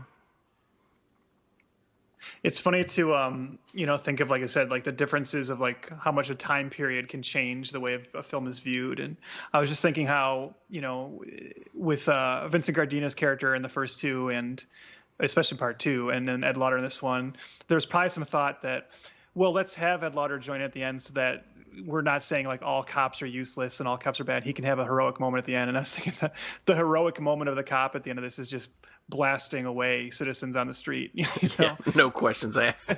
Yeah. Yeah, here you have a lady shoot somebody, comes in her house. I like that one scene that just went by where there was like a gang member just hanging out in a tree like a monkey. He just This is climbed weird up. too, because like this home, right, with this like, this is not something this isn't an area we've seen before. It's almost like this is now spilling out into like nicer areas of New York. Yeah, just areas where the gang wasn't even previously. Oh, I hate this moment because this is the moment of the movie where Wildey dies, and by die I mean he runs out of bullets finally. I would have been down for a version of this that actually went for like another 30 minutes, and we saw how this eventually just envelops like all of New York, right? It just keeps going and getting like more and more ridiculous and moving through the entire city. the 2.5 hour version where it just keeps going. Because, like, that scene, too, okay, like, we know there's a lot of gang members, even a female gang member, and, like, there's, like, maybe a dozen gang members that are just beating the shit out of a car. It's like, we've moved past the point where the citizens are fighting against you now. Like, you need something a little more, you know, targeted than that. Mm-hmm. I thought this was interesting, too, because it seemed like Bronson, where he's trying to reload the pistols here, the smaller pistol, he looks very awkward, right? Like, he's kind of doing it awkwardly. Like, I would have thought Paul Kersey would have known how to load a revolver, like, in 2 seconds by this point. He's winded. He's tired. Yeah. Double, triple shootout. Ed Lauder, Bronson, Fraker, everybody shooting everybody. And, everybody gets saved in this movie by a bulletproof vest except Ed Lauder, pretty much. I mean, he just takes it in the shoulder, but still. And they don't make bulletproof sleeves, you know. That is true. Now, what did you think about this moment where Fraker comes alive and he reveals, oh, I was wearing a bulletproof vest? Did you believe that Bronson would have had, like, the whatever time to, you know, grab that rocket launcher, shoot him before Fraker could have just pulled the trigger once? And shot him? Nothing's believable about this, but I mean, come on. This is what we're here for. What I think is even crazier is like, why? So we see the girlfriend there scream, and the gang just instantly accepts this as like, oh, it's over. But how did they know that was Fraker blowing up? It was literally like there was like powder flying out of the side of a building. It could have been anybody. Could have been a gas. Like, yeah, and his corpse is just charred like Aunt Beru. Like, it's not even like... Now, what about the moral message here? Fraker dies. This is like those alien movies where you kill the head alien or the head robot and the soldiers all die. Yep. The MCU got this from Death Wish 3. Yeah. I guess we should say, because unless I'm getting my whatever mixed up, I thought it came out the same year, really close to it, is that's also the same ending, Trev, of Invasion USA, if you remember. Yeah. Yeah. What's his name? Norris shoots Richard Lynch out of the side of a skyscraper, I think it is, with a rocket launcher.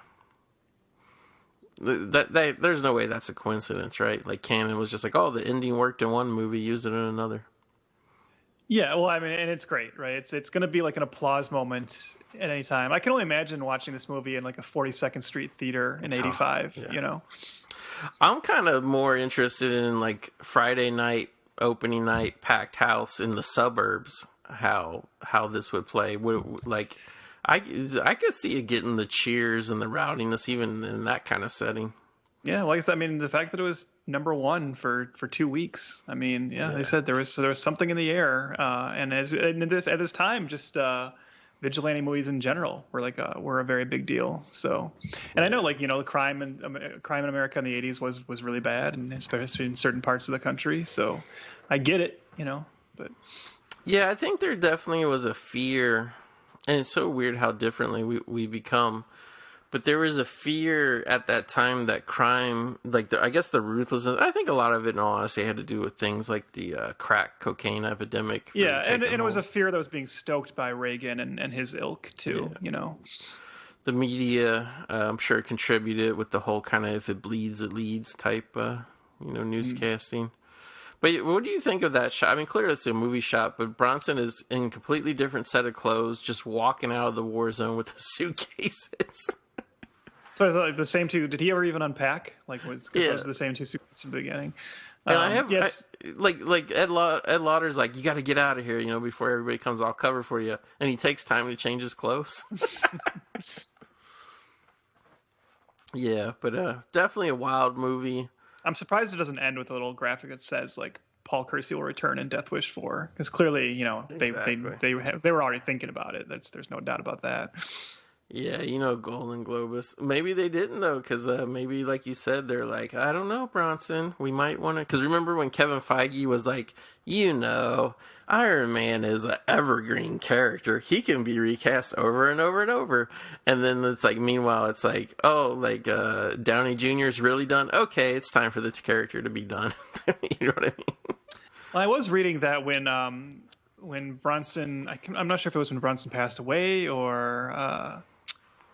I don't know, let me bring it back up. There was plans for a 6th Death Wish film called Death Wish 6: The New Vigilante. Yeah. That was going to like bring in like a new character, and it just never happened. Right. Now it's kind of useless to ask, do you think that would have worked? Because by that point, I mean, Death Wish 5 had a budget of, let's see, $5 million and made $1 million. So It was already a dead franchise. But yeah, what killed Death Wish 5, it kind of seems like to me, and now even to the point where it's not really as readily available as other films are on home video, is there's like no Blu-ray. You have to get like a really cheap DVD of it. Yeah. There's like some weird like Dutch Blu-ray that's like $50, but I don't want to take the chance on it. But yeah, it's like basically Canon folded, and then I can't remember which one it was, Golan or Globus, but one of them started a new company, or maybe they both did. They started a new company. They made Death Wish 5, and it's like Death Wish was kind of long in the tooth anyway, but their new company, everything that they did kind of flopped just because they didn't have access to the resources to market the way they used to, you know what I mean? Yeah, and like I said, it was there was a long kind of gap between, or like a longer gap between 4 and 5 also. Yeah. I think by the time you get to 1994, as you said, just no one cared about this franchise anymore. Yeah, because I want to say there was like a 3-year gap between 2 and 3, and maybe only like a 2-year gap between 3 and 4. It was like very much like a moneymaker. But yeah, so I mean, I think definitely we'll have to, especially since you got the same thing I have, we both have copies of 4. We'll have to revisit 4 and reflect on even more of how the Paul Kersey character changed. I kind of like, in all honesty, like, I kind of would have liked to see in a movie where he was more in line with where his character was at in part 2, kind of. But at the same time, it's like, this movie's so much fun. How can you really knock it? You know what I mean? Yeah, I mean, this Death Wish 3 is my favorite Death Wish film. And again, that's not a statement of quality by any means. It's just, what's the one where pressed, you know, if ask me which one I want to grab off the shelf and throw in for a good time, it's almost always going to be part 3. Because from beginning to end, it's just consistently entertaining. Yeah, exactly. It's so entertaining that my Blu-ray, I just discovered, is designed to, once the movie ends, just to loop and start right back over. Mine too, and since we had it synced up, let's just go ahead and do it again, Trev. We gotta watch it again. There's a lot of things we missed, so now we can finally cover it. For instance, actually, I will say, this beginning, I wanted to mention this, but we were talking about the history of Death Wish. This beginning is kind of confusing, because he arrives, right, and then he calls his friend while his friend is being murdered. Right. But you know what it's like when you have to pick someone up at the airport, right? Why was his friend... I assume he's calling him to tell him, hey, I'm in town. And his friend was just still sitting at his apartment, like waiting for him. Like he didn't know what time the flight came or whatever. I did want to ask you, though, as we wrap up, Goat, like vigilante movies in general, like beyond the Death Wish films, do you have any other particular favorites? Yeah, I do. It's one of those movies or one of those genres, I guess I should say, where like I always feel like I'm not a fan because they're all very similar and whatever. But then every couple of years, there's one that kind of like, you know, comes along and kind of whatever. One thing I will say is a more recent one that I enjoyed a lot, which not a lot of people like gave a chance to. But I actually really, I don't know if you've seen it, but I really like the movie Peppermint with Jennifer Garner. Did you see that one, Trev? I did not see it. I heard, a lot of mixed things, as you would expect, because and then I think it's on Netflix now. But yeah, I would urge people, especially with it available on streaming, like I would urge people to give it a look. And like the thing I think is interesting about that is basically it's a story of a woman, and this is all happens very early, so I don't feel like I'm really spoiling anything. But it's Her husband, he kind of gets mixed up with somebody to do an errand for the drug cartel. He ends up actually backing out, and they pretty much kill him, and then like a drive-by shooting type situation, kill him and his daughter, and then Jennifer Garner. It's kind of one of those movies where she kind of goes from being an ordinary mom to becoming this badass. And the thing that I think is really interesting about it, and why I would kind of say people give it a whirl, is it's kind of one of those ones where what she's doing becomes kind of known publicly, so she kind of like gets a reputation, and it's like almost weirdly kind of like this film where like the people are actually and it basically like she's been living in this slum to kind of stay hidden, stay under the tracks, and so there's kind of a situation almost like this film where the cartel takes her on her turf in the slums, and the people are with her and stuff. And like I actually think it's a pretty interesting movie. I would actually urge people to go with it, give it a chance. Yeah, I have a few. I mean, I think we have, at this point, by this count, we have 3 Punisher films, all 3 of which I enjoy to different degrees, but I think they're all a good time. I love Warzone the most. Yeah. Which Warzone is very much a Death Wish 3 kind of movie, right? Right. It Same is. kind of just turn your brain off and go with it. But I will say 2 I want to draw special attention to. One which I think is really underrated, and one which I think is just kind of like a little underknown. The underknown one is the 1982 William Lustig film just called Vigilante with Fred Williamson and Robert Forster. Yeah. So I just saw that for the first time like about a year and a half ago, and really enjoyed it. It's another just kind of good old-fashioned sleazy 80s film. You get Joe Spinell in there and Woody Strode. That's a fun one.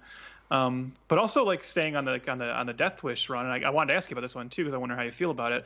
I think pretty underrated is 2007's Death Sentence with Kevin Bacon, yeah. the James Wan film, which is actually technically based off of the novel that was the real sequel to Death Wish by Brian Garfield. Obviously they rewrote it so it's not that character anymore, but yeah, I thought that movie's really good. I think I don't know, it just felt like it came at a time where again the genre was kind of the vigilante genre is just not a big deal as much anymore. I guess that probably hurt Peppermint too, but I think Death Sentence is a good one because it does what we were just talking about. Like it is a effective action movie, but it also kind of gets more into the actual like emotional realm of a vigilante journey. Right.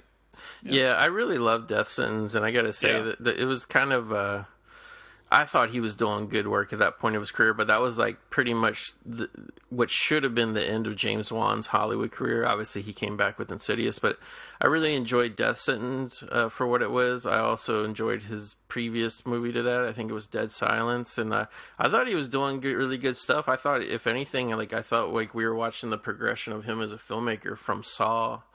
And it seemed like he was taken out of the game, and I'm happy he's kind of back in with everything, and his career's bigger than ever.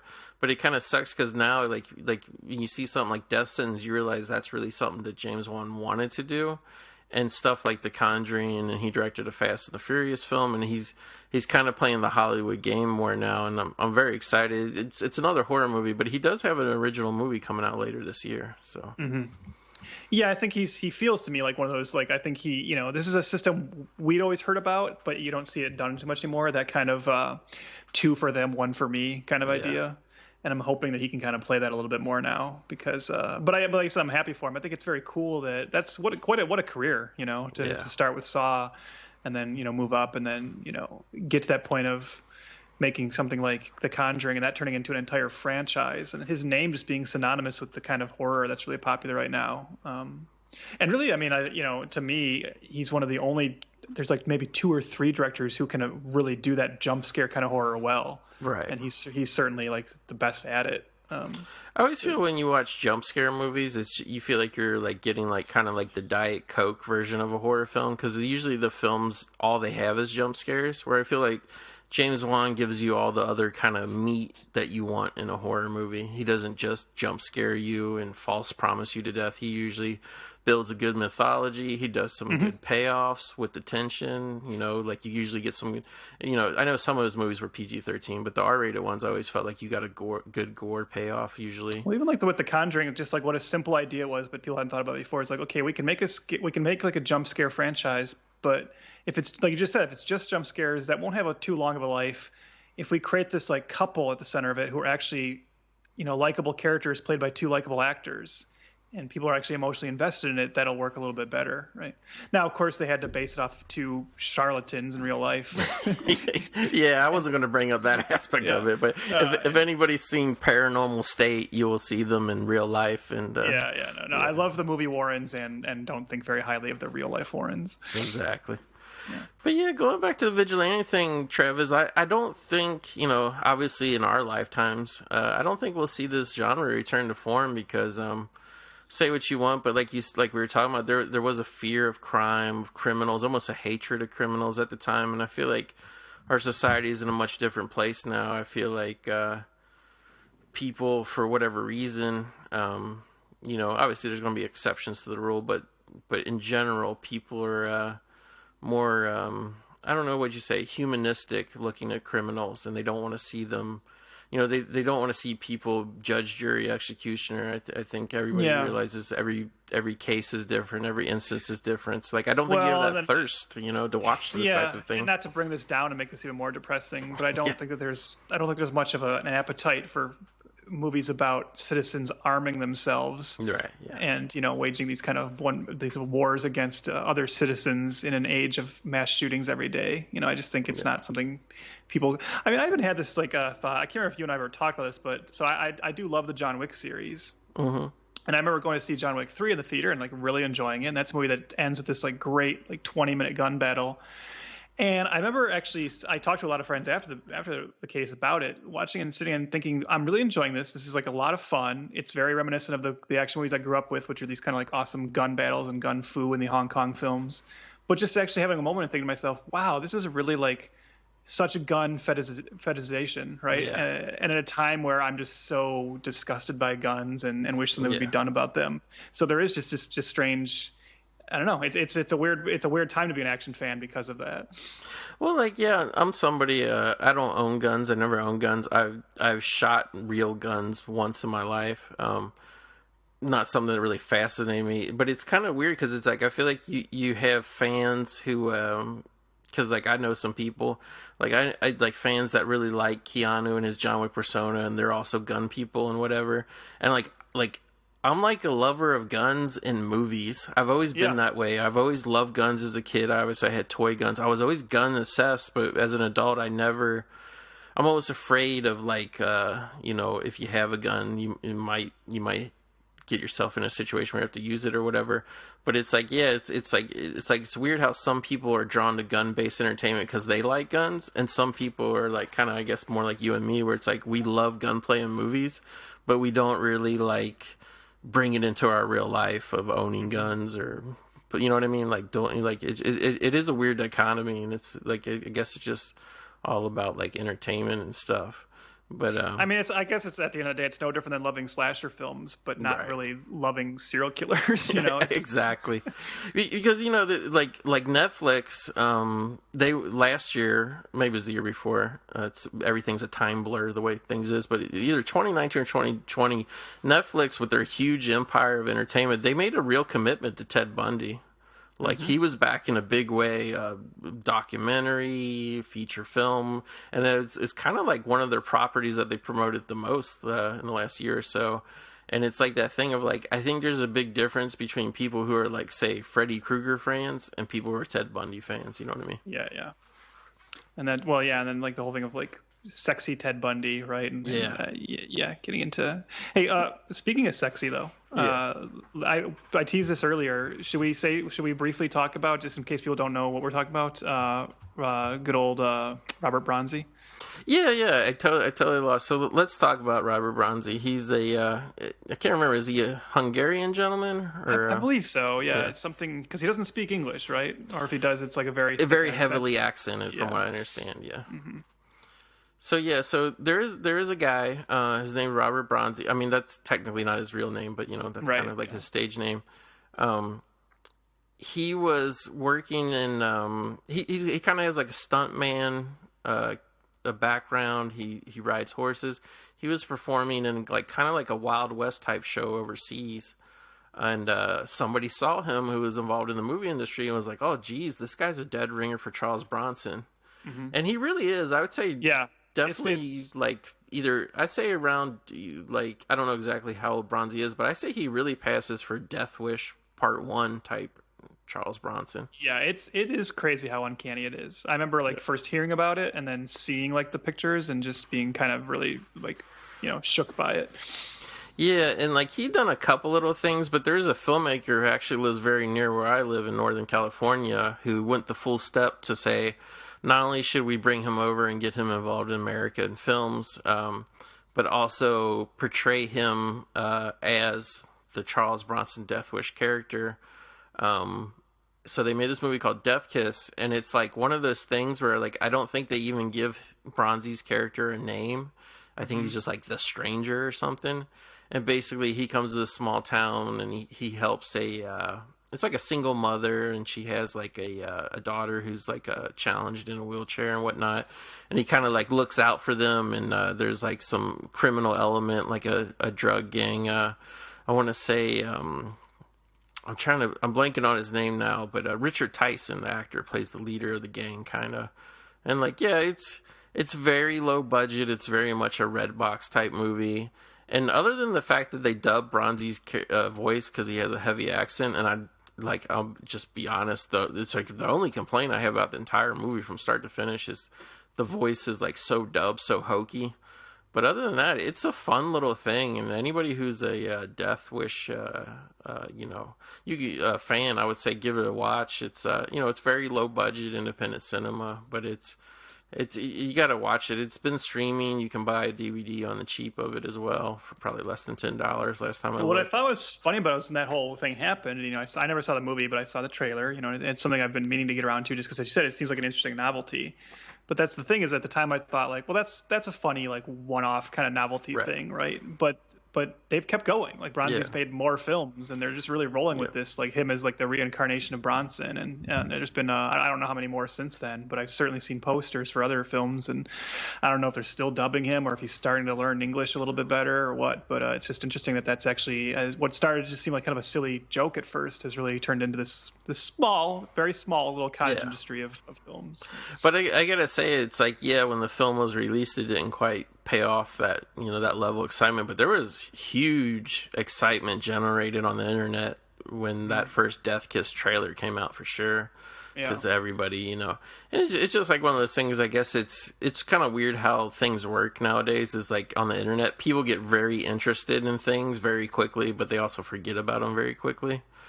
And but yeah, he's made other movies. He made a Western, I think 2 Westerns actually, and then there was another director that used them in a like kind of like a prison escape film, like a futuristic prison escape film. That's the one I want to track down and watch. I haven't seen that one yet, but yeah, the spirit of Bronson is alive. I even contemplated because I know the guy that made Death Kiss, I know he generally makes movies in the $30,000 range, and I was just like, if you can make a movie with Bronzy in that range and kind of make it more, I would probably try to go more of a dramatic, like kind of like the first Death Wish. But if you could really like pull it off, like I think I would actually like to see him like work his way up and become, because nothing wrong with guys like Scott Adkins and all that, but like, there's just been so many people that have just pumped out movie after movie in the direct-to-video action genre. I would like to see a new star emerge, in all honesty.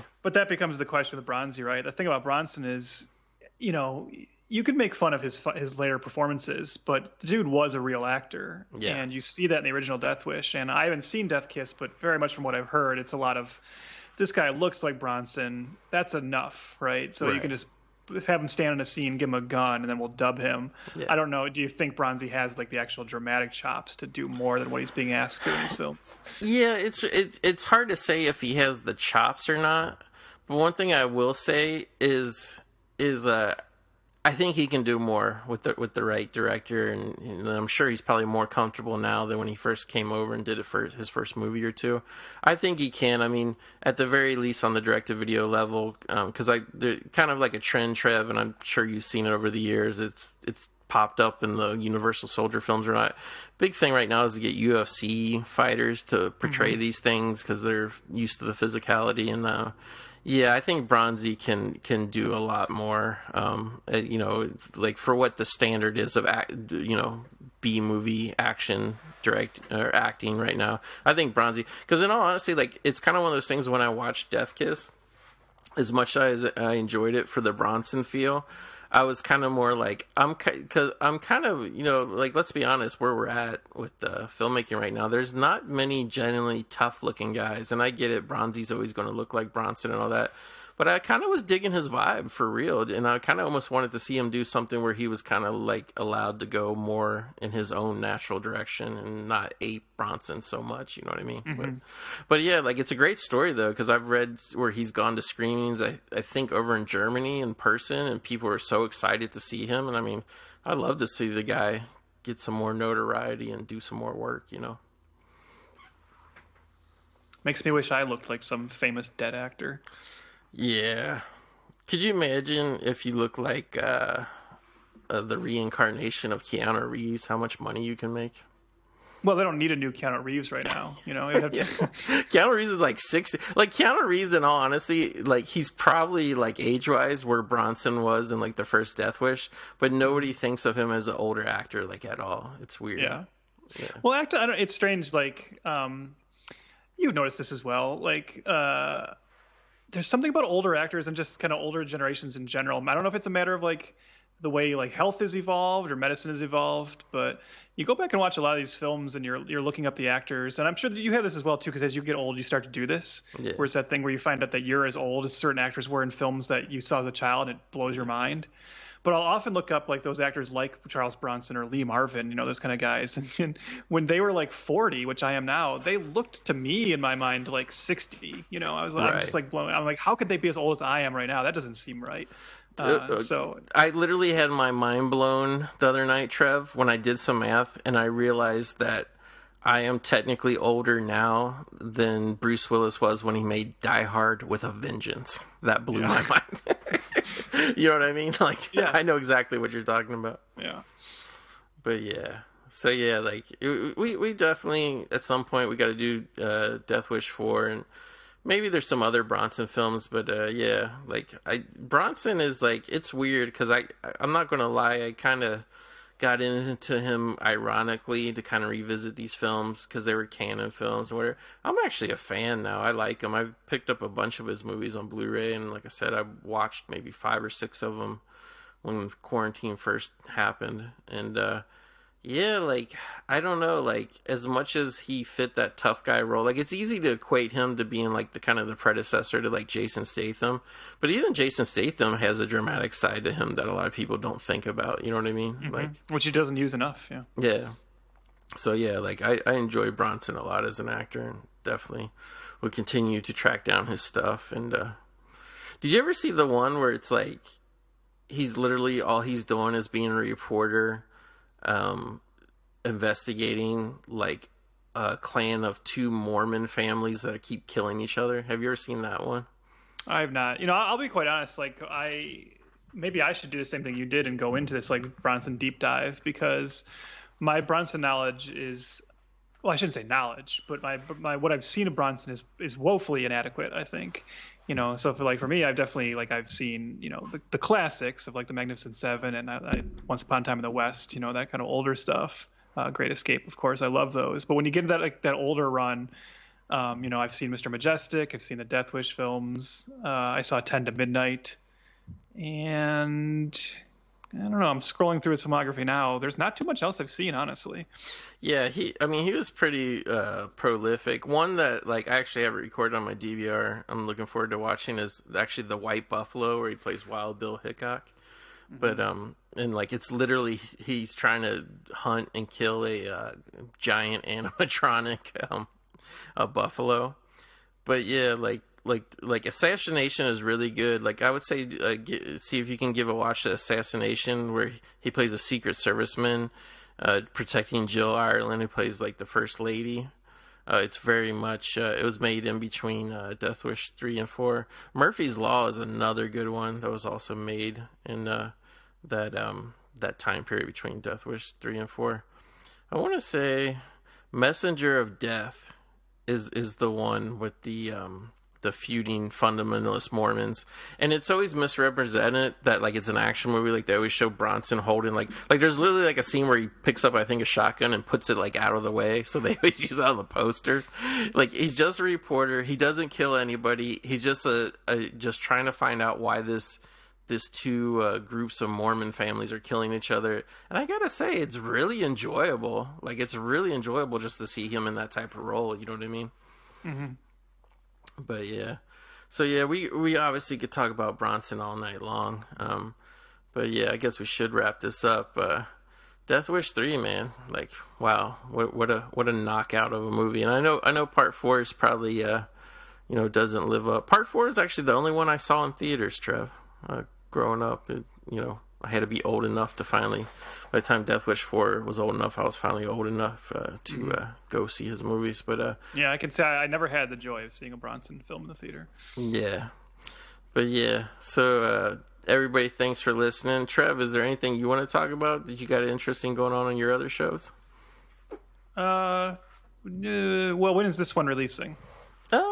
Probably 2 weeks from now, 3 weeks from now. So yeah. So I'll say, if you head over to, so I have the 2 shows you can check out. Days of Future podcast. You hear about us talk about the X-Men, me and my buddy Joe. And then Failure to Franchise, the other movie podcast I do with my buddy Chris. We are heading into our 2-month run. We're calling, in that podcast we talk about films that were meant to start franchises and did not take off for whatever reason. And we get into it. We talk about our thoughts on the film and why it didn't work. And we're heading into our 2-month run called Mila Jovovich, where we are watching four Mila Jovovich movies, which, Goat, that I love Mila Jovovich, so I'm very excited about this. This is one of the very first things I pitched when we did this show. So through May and June, we'll be looking at Ultraviolet, yes. Paul W.S. Anderson's The Three Musketeers, the Hellboy reboot, yes, and The Fifth Element. Amazing. So, all 4 films that feature Mila and were meant to get sequels and everything, and obviously did not.